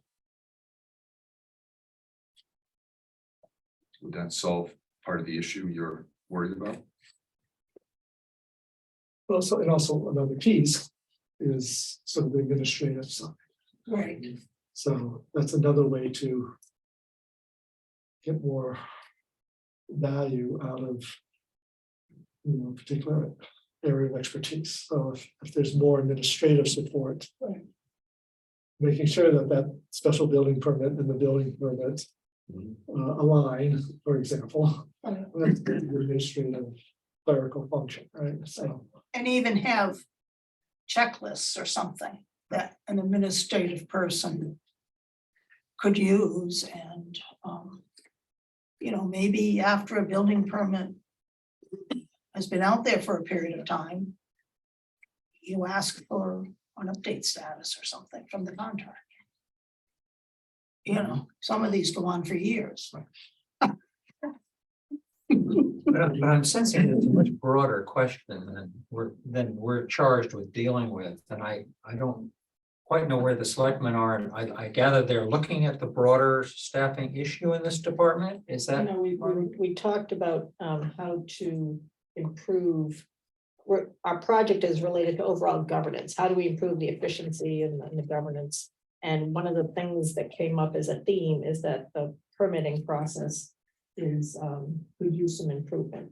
So that was something that we could wait to tackle. We got no further in our discussion than that, other than it needs improvement and automation. If, for instance, you have a special permit come in and that same property may need approval from Concom, may need approval from planning board. And there's no integration of those various things. So we had a pool we approved. The owner had to come back to us because subsequent to that, Concom looked at it and said the pool had to be in a different location. And for a small town, it just seems to me it could be more coordinated. And that's an administrative function. You know, there should be a set order in which people are recommended. They go before the various boards so that they don't have to keep going back. And that's Those where same some of the points. automation though can come in, make sure things are done in the right order. Exactly. The nagging function, hey, you've had this building permit out here 6 months, what do you do with it? All of that stuff could. But how would you like to proceed? Is it too big a nut to crack this budget season and we need to look at it next year? I think that's a question really for Greg to help us with. Greg, what about your idea on the fire and building inspector combo? We haven't talked public safety yet. That's next week, right? Mhm. Did you want more time to take a look at this and see if? So, in theory, I think eventually it has legs. Finding a person with those skills. And I need to learn more about what it takes to be certified as a fire inspector. How quickly can someone get that certification? From a cost benefit point of view, if that idea works, I mean, that's like ounce of prevention, pound of cure, right? Yes. Because think of all the dollars in the fire department that, right, now there's a lot less because you've got this one person that can do. And you don't have to worry about it getting stuck, lost in the system because one person's doing all of it. Right, so I guess my point is if you had to bid up a little bit to get the right Yes. person that can tick those boxes. Barring it being something exorbitant. And then charge more for the inspections. There's a revenue side, there's a cost saving side, and then there's another person who can help buttress us if we lose a key person out of Rockport.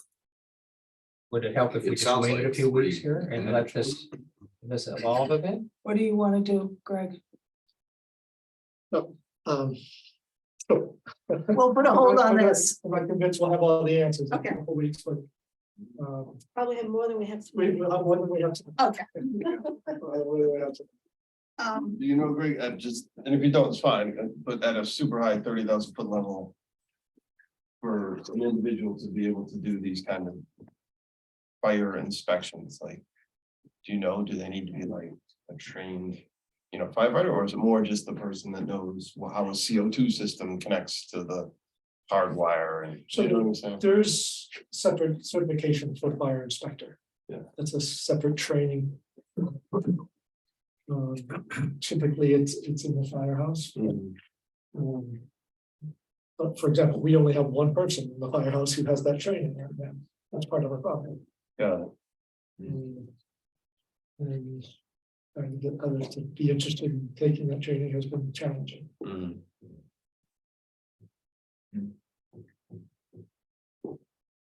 Okay. Go on to the treasurer collector. Budget. Now, do we have the final health insurance number yet? We do not. Okay. And when do we get I that? expect that number to come down a little bit. Okay, Um, I hope I haven't changed us by saying that, but I think it'll come down. So we assume 8%. And I think it will come in.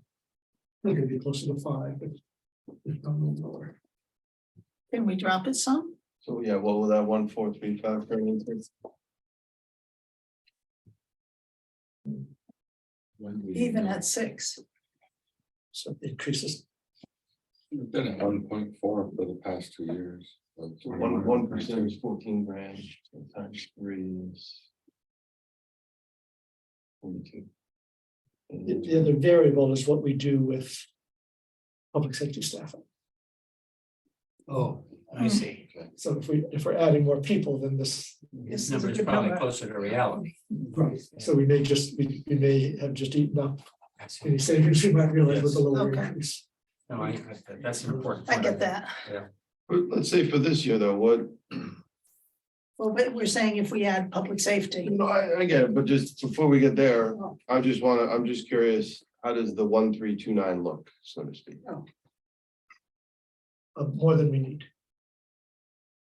100,000 more. 100, okay, so if that comes in at, let's say, 1.2, just to make it an even number.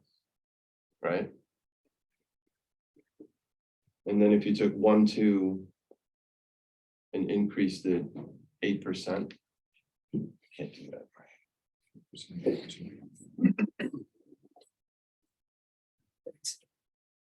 I guess where I'm going is even conceding the point that yes, every new yeah, person is gonna add, call it 20 grand, just right. You know, for a plan for a year, it's still. You see where I'm going? Yeah, I see where you're going. I'm still having a hard time getting all the way up to the 1.4. did you calculate that number? Will you calculate? Okay. If you went 8% on the 1.2, it's 1.3 rounded.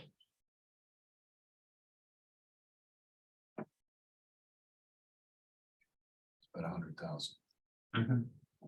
Yeah. Based That's on the about actuals 100,000. rather than the last year's budget. So at the end of the day, I'm saying, first of all, it's, I guess, unknown how many we're gonna be adding. Right? So we have a few variables. One is, are we adding more? What is our actual increase going to be? And then the other variable is current employees who are on their spouse's plan, do they kick over to us? And that's a variable. So you've got usage, you've got staffing, and you've got the rate. Right. So will you find 2 of those by the time this has to go to press? Yes. So would that suggest we hold on this until you have a number, we get through the fire? I think in 2 weeks' time, we'll Okay. Like, here's the math I would do. Let's just say for the sake of argument, we were gonna add 3. I'm just picking a number out of thin air, right? And I would take 1.2 times 8% gets you to 1.3, and then add 20 grand times 3, 136. Yeah. That's how I would do that. So you'd still come in 70 grand lower than that. And that's using 3, maybe it's 2. Okay. So we'll put a hold on this budget until we determine the staffing next week. We're going some very long meetings. Zoning Board of Appeals. I think, Andrea, you were gonna look at the filing fees number. And why it was reduced. Yeah, I introduced so I did much. look and I didn't see a note, so I'm not quite sure. To be honest. Based on the actuals. Well, maybe. Well, we ran out of money. 1 year in filing fees. We had double. Yeah, it was reduced because of the actual, yeah, that's why. Our highest has been 1.8 there. Okay. But Where the trend in applications is down. Trend in number of applications is down. It was way up during COVID. Yeah. And after COVID for all the swimming pools and sports grounds. All the clubs closed. Office, they're making offices in your home. Yeah. So. Do I have a motion to approve the zoning board of appeals budget in the amount of $20,528? You do.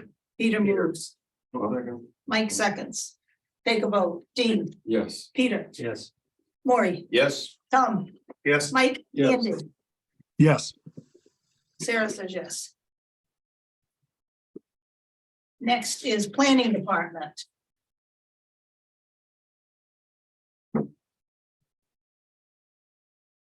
Now, do we think Betsy Ware is gonna stay through this next budget cycle? Well, possibly that would be on a part-time, Right, not a full-time. right. So she's capped at the 23 hours, I think. Oh, as a retired state employee. Yes. Okay, got it. Okay. I'm sorry, just be sure I heard that correctly. She works 23 hours because of that state requirement. Correct. How's that working out? I think, well, she's I think she's good. I think she's great. I'm very eligible. Has a the background. hours, like, She's probably putting in more than. She's probably putting in what we're paying her.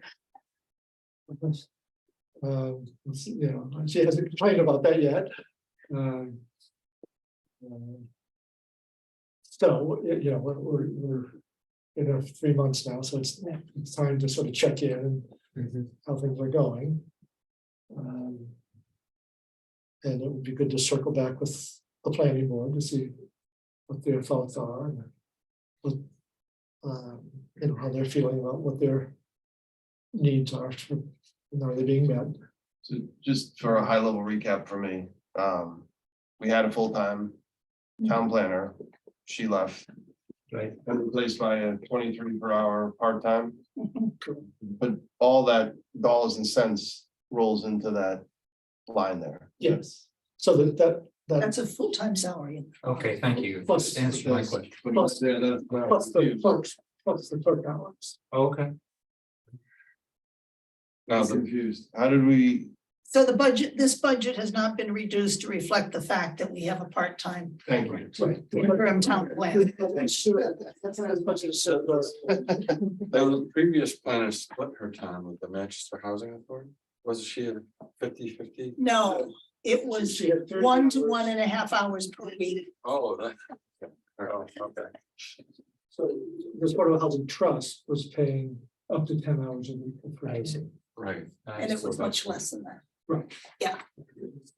Up to 10 hours a week. So it's one of the questions whether we are seeking a full-time person or is that assumed to be the case? Well, it is a question, but this budget assumes it. Okay, but that needs a process to confirm with the planning board? I mean, are we ready to make a decision here, or is there some other larger question about how full-time would the person be that we would have in this job? I mean, sounds like maybe we're not ready to approve this budget. So it is a question mark. Yeah. I'm not. Again, timing is a challenge.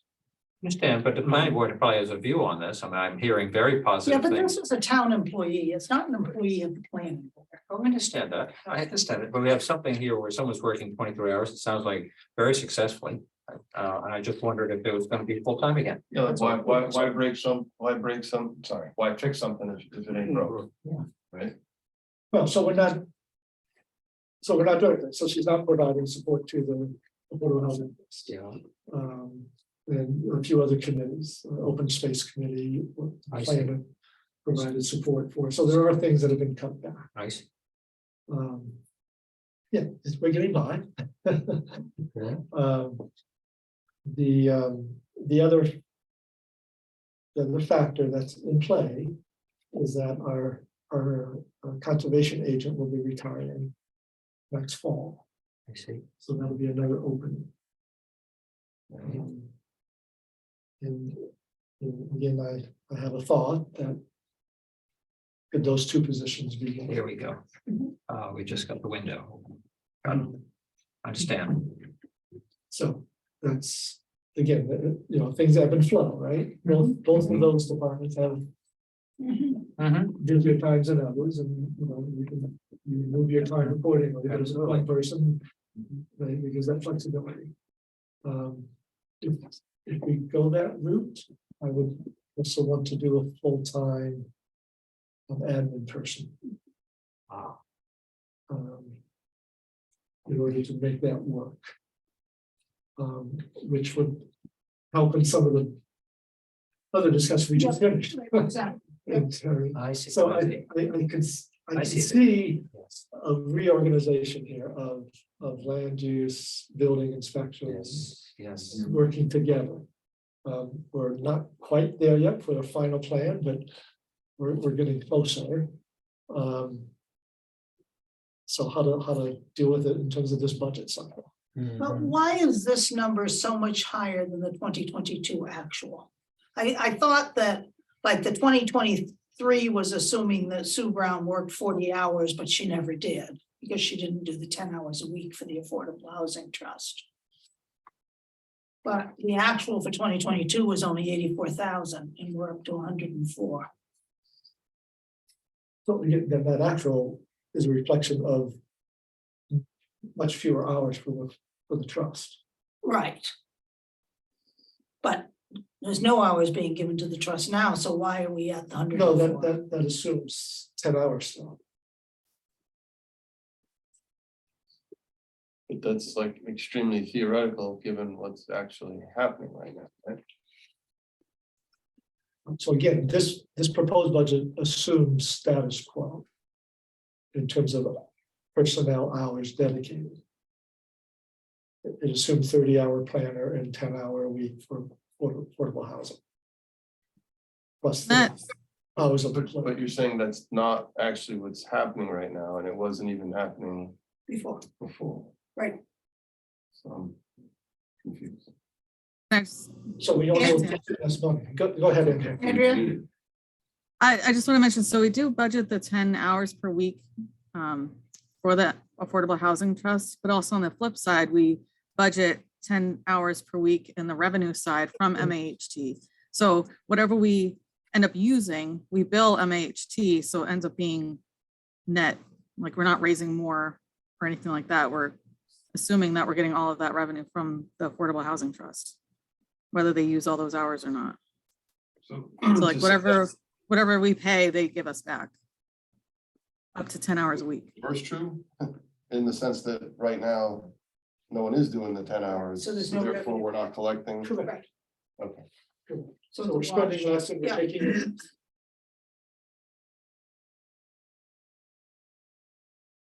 So I guess from a budget purpose, it's 6 of one, half dozen of the other, in the sense that you've got the salary high, but you got your revenue high. If the reality is this, Yeah, they both move in tandem. okay.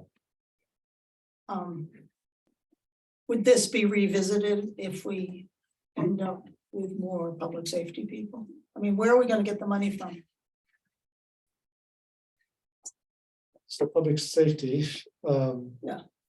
A good chunk of it comes from reduction of overtime in public Okay. safety. From that? About half of it comes from that. Okay, Half of it comes from reducing overtime, and the other half is going to come from the savings and dispatch. okay. Okay, so what do we want to do with this budget? What gives you the most flexibility to come up with a possibly revised during the year, revised? So honestly, the most flexibility is to keep the status quo. Okay. And if it's adjusted, if it's adjusted, and if there's some extra knowledge that flows back. So we're trying to- As long as you manage on top of the other side of it, too, right? Correct. The revenue side, as long as, because in this particular budget department, we just see the one side, so. We're gonna expect to see revenue flowing back this year, probably, right? Yes. Yes, we will not spend, 101. we will not be spending 107,000 this year. And we'll see a reduction on the revenue side. Yes, but you'll see even a bigger reduction in expenditure because of the interim position. So what do we want to do in this budget? I'm sort of wondering if when we get down to the last 2 or 3 weeks of the year and you're able to shift stuff within budget silos, if we've overfunded this. And you've been successful in finding maybe a public fire inspector person, staff. Is the way to pay for that to use, if this is overfunded and that's underfunded, can you move things with it, or is that?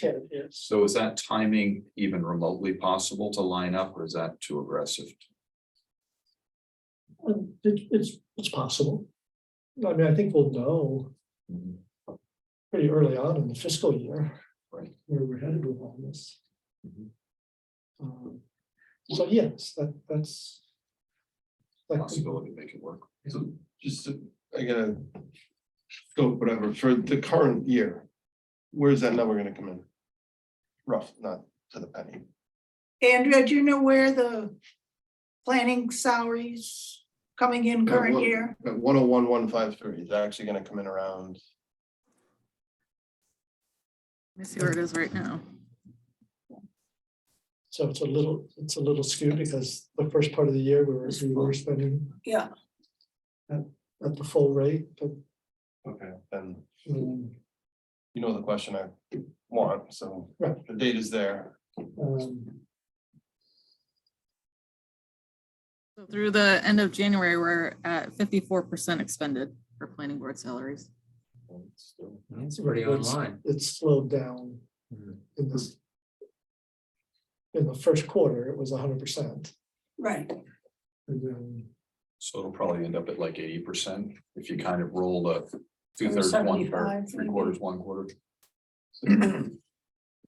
So the 101 might come in at 80 grand. I was gonna say 20 to 30,000 savings.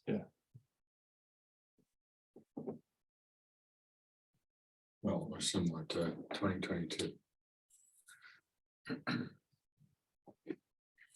Maybe less than that.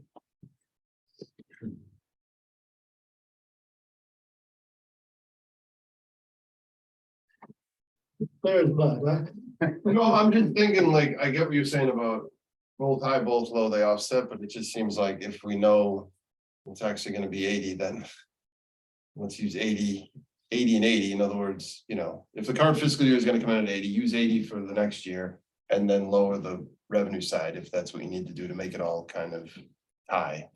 That just seems better. I get that the net result is the same, but I wonder if you should just like split the difference. If you think it's gonna be 80, or it could be 80 and we budgeted for 100, sure, put it in at 90. fine with me. Does that sound reasonable? Well, it would make sense to hold on this. I mean, if depending on our other public safety hires, we might want to stay at a half time. If we're, backed into a corner. I think we should hold this. We just have too many open questions. I just think Okay, it's, we'll put a hold on it. But I would also say to Dean's thing, I think that we need to think about these departments as their own entities. And I think to not do what we should be doing in planning and building and inspection and other things because we're worried about some other department. I don't know, I think these budgets have been constructed by people that know what they're doing and we're trying to maintain services. Across the town. So I'd be a little cautious about saying we're gonna rob from 3 or 4 of these in anticipation of one of them going. We're trying to connect too many dots on an instantaneous basis. There's silos, right? Like this is a silo. That's a philosophical question. but it's a good philosophical, but it's why it's worth revisiting it when we have because we want to try to be sure to move forward on this kind of stuff.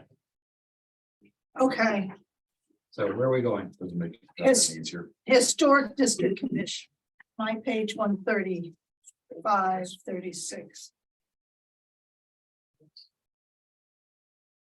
Sorry, what date?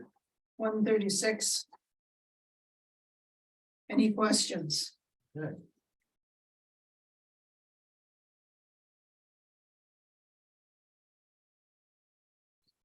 On a motion?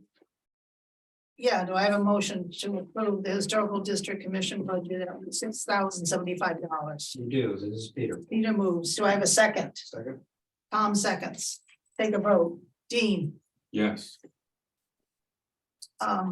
Peter, Yes. Maury, Yes. Tom, Yes. Mike, Yes. Andy. Yes, Next is conservation. Next, The only question I had here was dues and subscriptions. I'm sure it's $100, but is there something larger happening here? That's all. It just stands out for its, must be a change going on in terms of what we do, or maybe it doesn't matter. It's $100, so but gee whiz. Yeah, yeah, so the actual last year. Yeah, yes, was it 800, just, yeah, okay. 139.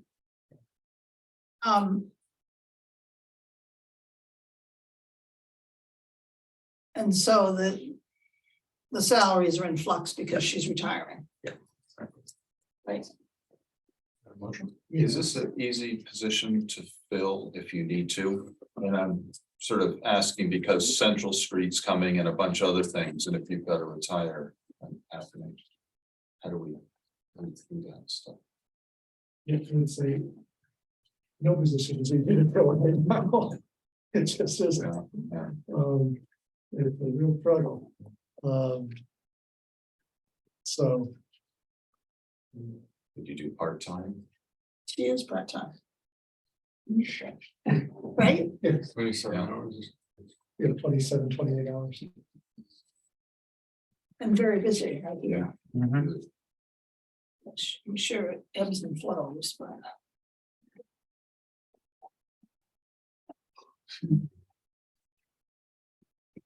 Okay. Do I have a motion to approve the Conservation Commission conservation budget by $73,681? You do. I would approve it. Peter moves, Maury seconds. Yep. Vote, Dean, Yes. Peter, Yes. Maury, Yes. Tom, Yes. Mike, Yes. Andy, yes, and Sarah votes yes. Board of Health, we're gonna wait on. Okay. Veteran Services, it's page 145.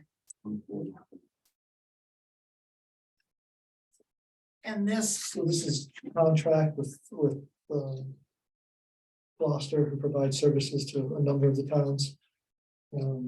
So we were flat for a number of years, and now we jump up and it'll be flat at the 17 for a few years.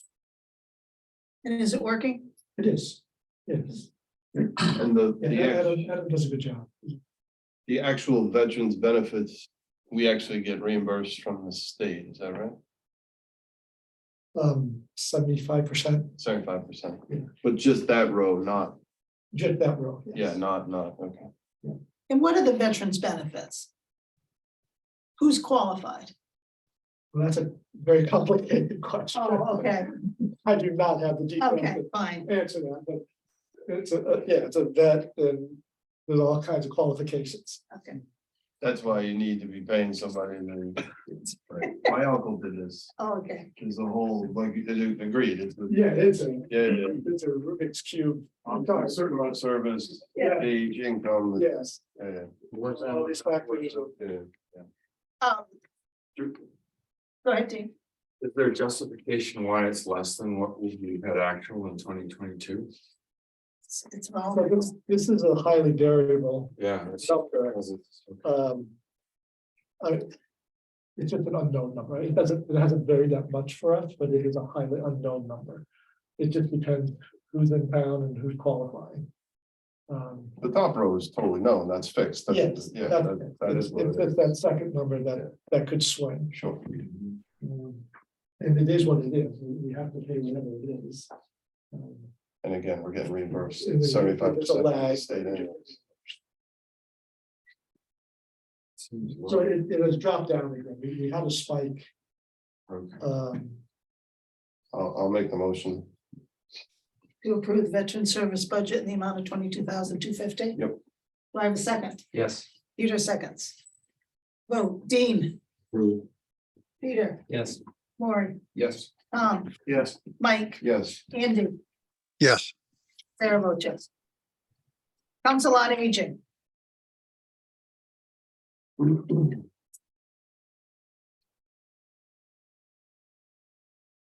And these salaries are going up 3% rather than 2.5%. Yeah, so I looked into that and last year we had a miscalculation of $896.04. So we were short in FY '23 this year. Okay, So that's why it looks like a bigger increase because we fixed the calculation in FY '24. okay.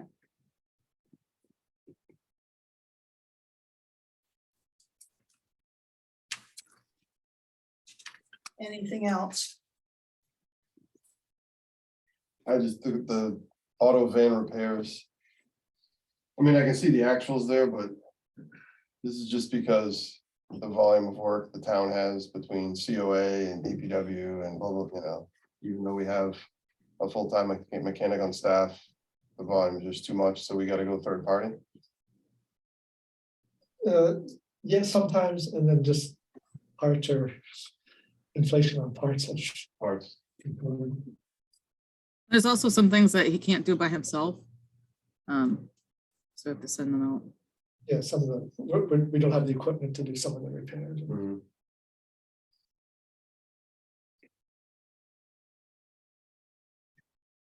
We good with this budget?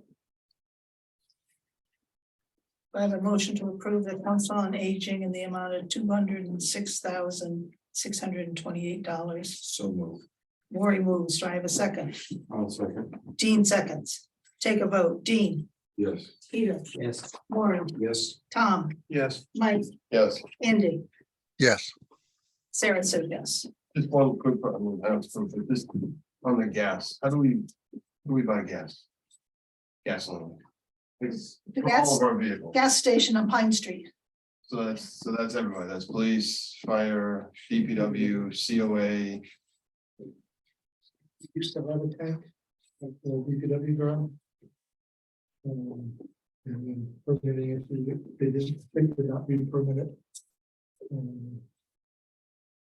So I guess where I'm going is, We do get a discount, we were on a program. that's where I was gonna go, do we get some kind of a wholesale volume discount? We get a, Wex. It's some program through the state that we participate in, 10 cents a gallon or something, something like that. it's through the state, It's a program that the state facilitates. so it's not between us and the owner of that.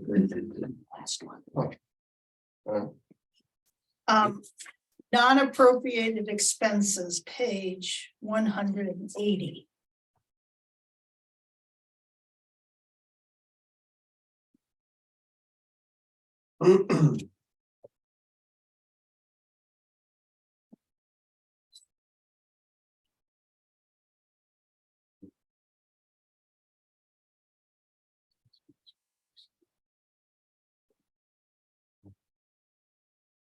Any questions? Is this MBTA number a final number or? It goes down. It's for the stellar service we had when it was shut down for 3 months. You gotta go down more. Charge tolls for that bus coming through town. These Yes. these are these are the most recent figures I have, but they can change. The Okay. state can't change. Okay, They don't usually change much, but We have no choice because we have a commuter rail station. We're stuck. what do we get in return? Not much. Awesome, Well, it raises real estate values. good to be the king. We get to have the 43A come in because we've got the commuter rail. So we should look at netting that against what we should receive in state grants to see if we actually Exactly. get $1. Got it. What is MV park surcharge? Motor vehicle. Parking surcharge. What, how about the taxing purposes? I assume that's. Hold on, Andrea, what's the MV park surcharge? that's a percentage of the state. I forget what the actual like amount as we get that's allocated to each community from the fees that the state collects.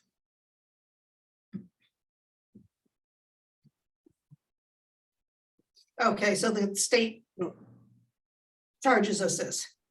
Yes. It's okay if we make to the state. Okay.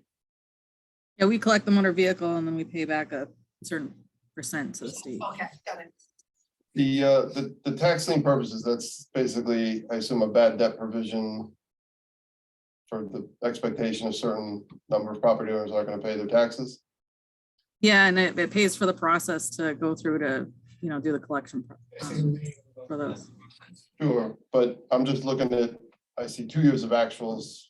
I'm trying to come up with the 10 grand. I mean, do you have the prior couple of years? Maybe 2020 and 19, because 10 grand's more than double the actual 2022 and 2021 actual was $300. Yeah, I think we've been carrying. Yes. Well, maybe we could It carry. doesn't cost 10 grand to put something on the cricket. I'm pretty sure. Maybe Yeah, so 5 grand? So FY 2020, we had 4,600, FY 2019 was 6,000, FY 18 was 2,500, 17 was 2,800, 16 was 4,100, so it kind of hovers around 5. Yeah. 5 average. Just 5. Five. I'll make a motion for 5 then. So that will bring this budget down to 178,898. Yes. So you're making a motion, Mike, to approve the non-appropriated expenses in the amount of 178,898. Correct. Do I have a second? Yes. Peter seconds. Vote, Dean. Yes. Peter. Yes. Maury, Yes. Tom, Yes. Mike, Yes. Andy, Yes. and Sarah votes yes. Now I just wanted to go back to revenue number. No, we're doing the library at a different meeting. Page 55, the revenue numbers. Have any of these been adjusted? I think we questioned the meals tax number as being awfully low and questioned the recreation as being awfully low. Right, I have not adjusted any of these figures yet. Change these, so I think in part, depending on what you do with staffing. So two things, like public safety staffing in particular, and then we still will need to talk a little bit about wages and negotiations. But still, shouldn't these revenue numbers be more realistic? Well, that's the annual conversation we have. And obviously, if we're gonna be spending more on staffing, then we would get it by boosting some of these numbers up. I think we can do one without the other, though, right? We can get more accurate on the revenue side. And yes, to your point, that would be nice if you've got this to offset this, but at the end of the day, they're. So if we go ahead and boost all of these, There's only two. There's only two I'm looking at. whatever, I mean, Yeah. again, there's a $400 to $500. Well, meals, Movement there potentially. Depending on how much you need, I wouldn't want to add. Say, yeah, we're gonna boost these by 300. And then you need another 300 for staffing changes. but we discussed this in the very first meeting, and the meals tax we brought in actual was 70,000 and we're only projecting 40, and we're certainly past COVID. No, I understand, I understand all that, I'm just, we're gonna need to balance the budget in the end. Right, but the difference here in my mind is we're talking about raising a revenue. Do you know what I'm like? Right. So if we raise a revenue estimate right? I'll pick 300, just to pick a number, right? If we raise revenue 300, right? Yeah. And over here, let's say salaries increases 300, just to make a simplistic one, great, and that up. Yeah. If you raise the revenue 300 and the salary comes in at 100, well, Fine. that's not a problem, because you net it out positive. And even in a worst case where you raise the revenue 300, and to your example, somehow this number is 600, which I hope to God it's not, but even if it is, it's still a real problem you gotta figure out. You solve half of it over here by raising the revenue estimate to a more accurate forecast, but yes, you still have that problem. Like, I don't. So to me, they're independent. Yeah, I think I sat in on that last meeting because I have these two circled. If I remember the conversation, the revenue projection just looked No. inaccurate and low. And so since we're halfway through the year now, can we see what the run rate is now to get a gut check on FY '23? Andrea can help us.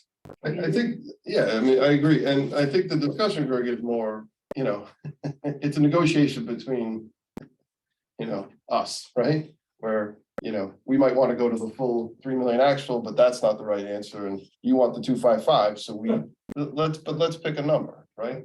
If I'm looking at total local receipts, But I'm looking at line items, Mike, because I think that's what's important. We have to do it by line.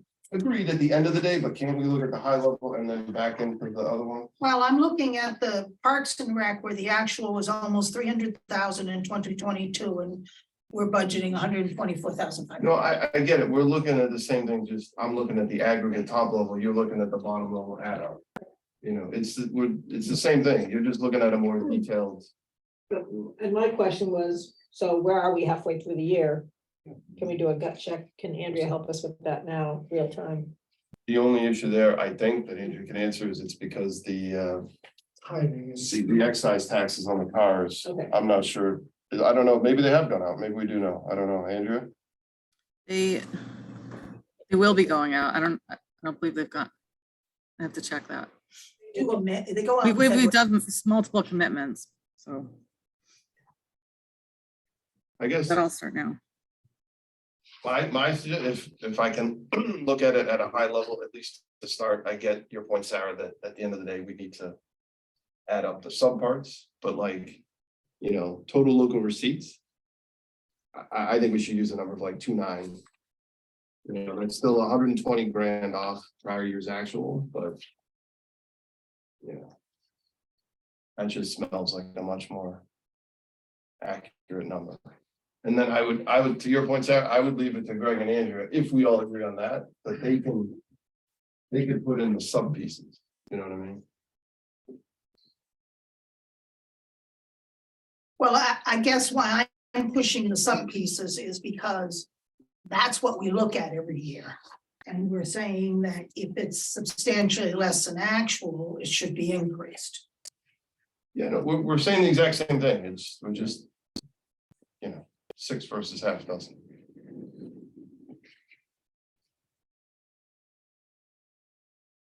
Let me ask that question, Greg, before we get to a number, is my suggestion work for you and Andrea? Where if we agree on the kind of high level aggregate that you and Andrea can kind of tweak the sub pieces?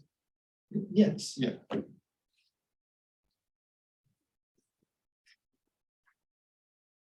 So how do people feel about it? How did you derive your number? So I'm looking at, The subcase. I'm looking at fiscal 2022 actual. Yeah. Right, total local receipts, 3,018,539. Right, What are you looking at? it's just on the next. Actual. Oh, page. okay. Actual 22. Oh, you're up there, okay. Go ahead. You look at fiscal 2021 actual 2.8. And I don't have them here, but if Yeah. you go back another couple, I don't know, Andrew, if you have those, but. They're big numbers, they're high numbers. Right. So, so this is a place that there's growth. You can actually make the assumption that you grow prior Yeah. actual, In but fact, I'm willing to concede to Greg's point, we need to have a bit of. Conservativeness or flex, whatever you want to call it, right? And so. I don't know, I think taking 120 grand off prior to your actuals is gonna give flex room. What do you think, Greg? I would. I'm concerned with my estimates. I've always been that way. That's how I budgeted. It has kept us out of hot water in terms of having a bad year. And it has made budgeting for capital possible. So I would be a little more conservative with that. For those reasons. I would argue specifically with capital that, we're allocating at least 3 million a year. Right? Many times more. And the majority of those funds is coming from annually received taxes. Well, I mean, for this, proposed for this year, it's the same amount in, well, a little more in taxation than in fund balance. But fund balance is quite high, it's 1.6, I think. Look it up. 1.6 out of a total of 40. 40? No, I'm The fund balance. so I'm saying just total capital. It's over 4 million. Right, 4.8. right. So if it's 4.8, you're saying 1.6 coming out of reserves. And I get to stick with my original statement that 3 million is coming out of current received tax flows. Well, it's about half of it is coming out of current taxation.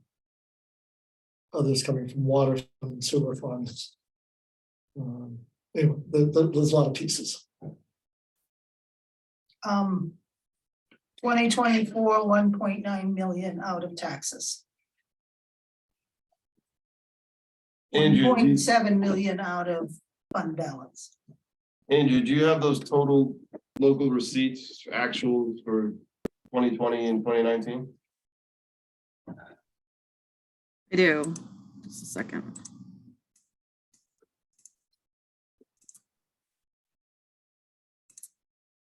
Uh, 2019 actual was 3,046,000. 20. Did you ask for 2018 or 2020? 2020. 2020 was 2.9.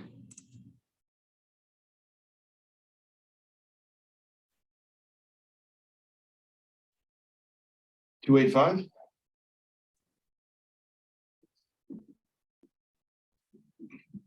You know what's nice about that? 2.8. You know what's nice about, you know what's nice about 285? It's 300 grand higher. And we were talking about 300 grand over here, so. How's 285 sound? Sarah, are you okay? I mean, I understand your point, Sarah. It's all gotta get into the sublines, but it sounds like Greg and Andrew are comfortable. Well, I think we have to look at it when it's done in sublines. Yes, I think that's fine. Yeah, right, yeah, Let's do it, but that's the target. yeah, that's Yeah. fine. Monty Hall, any do? All right. Works for me. So do we vote on anything here or just hold? I think we gotta, No, We work to a philosophical discussion. Okay. we got the issue of substance agreed on, and now, right, Greg and Andrew, right, the details comes back. okay. So that's all I think we're prepared to vote on tonight. Next week, we're meeting at 6 p.m. in room 5. And will you be on Zoom at 6 p.m. also? Because I will need to be on Yes. Zoom to join you. Okay. Yes, yes. Yeah, okay. I likely would be on them too. So you said Hey, next. Sarah. Yes, 6. 6. So next week, we're talking about the public staff, public safety staffing. Staffing and budgets. Right. So are we, we had talked about wanting to be able to look at a multi-year model to be able to Right, understand what the impacts would be. staffing options. Is that Yeah. something we're going to have? Yeah, we can, I would tell you that it really isn't changing because Let's assume. Look. It's not, it doesn't change much because of the 300 in savings and dispatch. But that's a one-shot deal. You took that out of the model, but and then if you put it right back in, your model is the same. That's not what we're asking for. We're asking for what is the cost of hiring 2 police officers, and if they're trained as call firefighters, filling in as call firefighters on the fire department versus hiring firefighters plus police people. We're looking for the actual costs. No, we'll show that, but I think Okay. of modeling it over a 5-year period. Modeling into the future, you're not gonna have your I don't think, we're not looking for including the dispatch savings in that model. Because that was a separate decision made. We're looking at what the various impacts are over time of this added staff. And the options. The departmental budget, essentially. Yeah. Like what's the impact to the fire department? What's the impact to the police department? And then bottom line. In Harbor. But I think we want to look at it in context of the overall multi-year model. So we can throw in an assumption of schools, and we can throw in an assumption about public safety. And if we stay, for example, schools, we might do a correction or not this coming year, and that might be good for 3 years. And then we look at public safety at roughly 120K per person. So is that a 1, 2, or 3 person ad?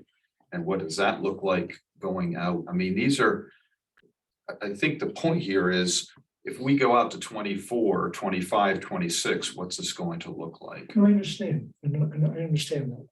But my bottom line message though is that last year's model is going to be very similar to this year's model because you've taken out that 300 and put it back in a different place. Mhm. But the bottom line is very similar. It's I going will to show you, I will show you the model. It's gonna be different. If you have police officers who also can act as call firefighters versus hiring full-time firefighters. That will be a different model. Yes, it will. Wasn't that 300K? Weren't we having to spend a majority of that to pay for sort of overnight staffing of the police lobby or something like that? Wasn't there some assessment of that? We'll show you that at next meeting. We'll show you the, Okay. because it gets complicated because it impacts overtime. I guess my point, Greg, is that I don't want to be confused by looking at Chief Cleary's financial model and then having to sort of, process that in my brain in terms of what the impact is on the town budget. I'd rather just know what the impact is. Yes, I understand. Yeah. And to Andy's point about the staffing of the front desk for police, I mean, if I remember, because we already looked at the police presentation, he's looking for 2, right? 2. And if I remember right, if you say yes to 2 full-time police officers, there's actually savings just with what you'd otherwise need to have. I don't know the right phrase for the position. If you, For civilian coverage. for civilian coverage, Yes. you actually get a savings by hiring the 2 full-time police because you'd have to hire more civilians, right, at a lower salary. There's no coverage for the overtime stuff or the vacation stuff, right? Right. Yeah.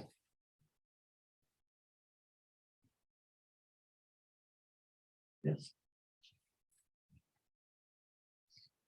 The police one seems much clearer than the. Well, we have added 2 people in the fire over the last 2 years. To reduce overtime. Right. Which didn't happen. Okay. Okay, do you have any updates for us on grants or financial matters, Greg? No, okay. Couple moments. Hopefully good news. Okay. Um, I figured it was on the culvert, yeah. Um, High level, is the culvert stuff going good? I had a thought on that. Are we worried about the thing deteriorating before we can get to it? And is there any point in thinking about how heavy trucks are going over it? And So I do worry about that. And the last inspection said we were okay. Yeah. So they do inspect it annually. yeah, Mm, I'm guessing where you were going is. if You have if an we income could summary, preserve got a it big for sign another that says if you're Yeah. over a certain weight. 3 wheels, I don't know, 60 tons or 80 tons or 4 tons, whatever it is. You know, it's Because they like- easily can go around, exactly, yeah, exactly. and there's Why big stress trucks something going through. that's on, that's, yeah, Let me just double check with them. My understanding was they felt pretty. So it has lasted longer than they thought it was going to last in terms of the Band-Aids that we put on it a few years back. Mhm. Those Band-Aids have lasted longer than. Good.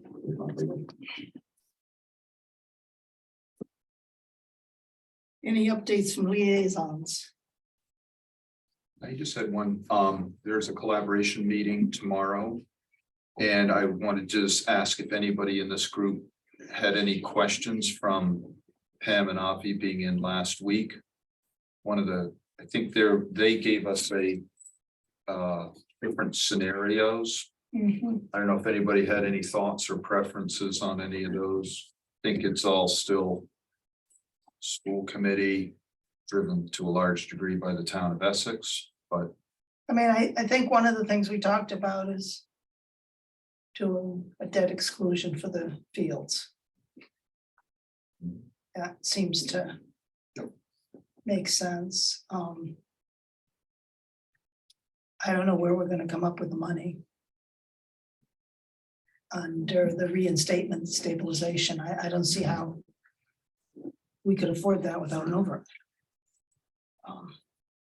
I'd like to clarify a comment that was made at last week's meeting. Like I said, I was having a little hard time hearing some of the conversation, but at the prior meeting where the school committee had their public forum on the budget, I had asked a question around when is the last time they had looked at a restructuring, administrative restructuring?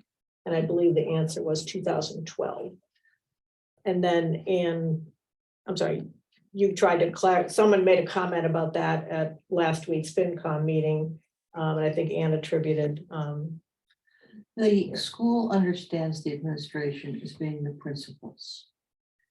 And not the whole of what we would think of as administration, Yes. meaning the superintendent and all of the central office. And they reorganize their central office practically annually. And it's not minor stuff. no, I understand. I think though that in thinking about that conversation last week, I'm not sure my question was well understood. When I look at some of the items that they are considering putting back in, those are, not necessarily directly related to education. When I see things like a payroll analyst half-time, transportation related expenses, those are things that, and I don't know the details of what you've been discussing at the collaboration meeting, but those are not classroom related directly. And I'm wondering if there's other opportunities for the towns to look at doing those differently. That's what I mean by looking at the structure. I think we all want to keep dollars close to the classroom, as we can, but I gotta be honest with you, just seeing that payroll analyst thing, that was like a red flag to me. I haven't seen something like that in 15 years. So curious, so what, So I don't even know what that person would do, and it just had me thinking, I mean, don't we outsource payroll, or if not, shouldn't we? And is it, I just, so that, and when I talk about administrative restructuring, I'm not talking about, how they teach the classes. I'm just looking at basic facilities, basic their electricity contract, transportation, payroll. I mean, there's a lot of stuff that I personally don't have visibility to, but hopefully in the collaboration meetings, you can poke at that, because I gotta tell you, I wouldn't be too enthusiastic about that add back in column, based on what I saw there. When last year, the conversation was, we cut, what was it? Grades, elementary school language. I mean, and I know they have they want to look at that differently, which is great, but the give back column was a little bit unexciting. Well, and I still have an issue with those 4% salary increases for the administrative. Yeah. I mean, to me, that I don't care about people underneath them. I mean, the fact of the matter is Essex is holding theirs to 2%, we're holding ours to 2.5%. What makes them think that we can afford to pay their 4%? Our staff has the same issue. Right, these are all the awkward conversations you must have, right? And yet, Yeah. like, And I just think it's unrealistic to do that, and I think that would have a big reduction in the amount of funding they need. and it's more the principle of it too, right? I mean, the absolute dollars probably isn't the big, I think it's 500,000. really. There's a lot in the administration area. So now I'm Well, confused. so it's just, like I said, my first year, so I'm just coming in to this new, but when I hear words like catch up, or I forget what the phrase is, it's like there's a planned override every so many years. Every 3 or so years. I'm just not accustomed to that line of thinking. That, to me, there is something structurally mismatching between revenue and expenses.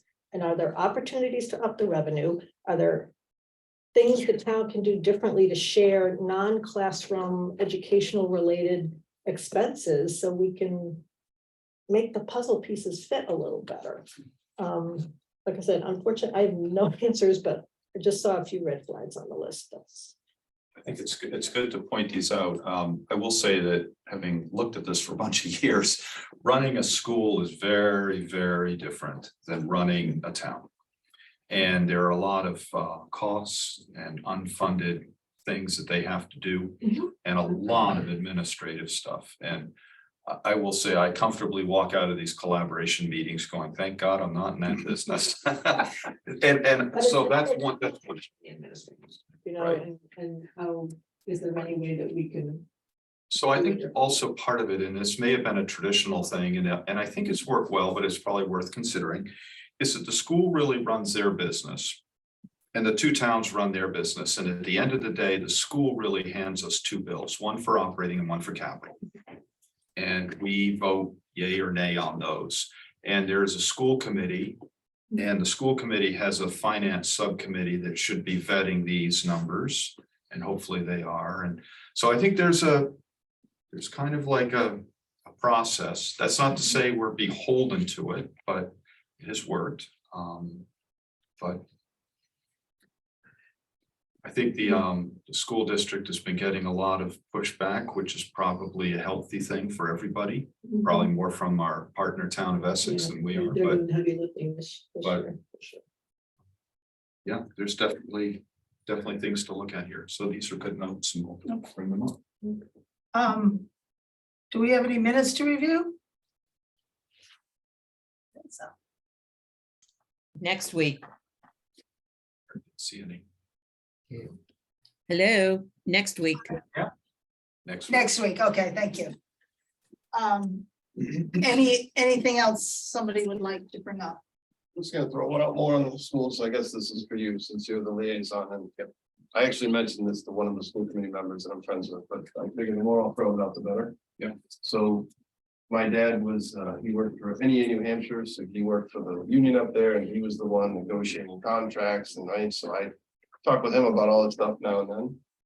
I mean, one thing, he used to do some of the high rent districts around Manchester, so Holland, Amherst, the wealthiest, And so Bedford is one of the wealthiest, and they do something there that just costs barely nothing. And I thought it was a brilliant, ingenious idea, and I don't see why anybody would be opposed to this. But what they do is at the beginning of every year, they just have one single piece of paper that they give to every employee. And it just kind of outlines everything.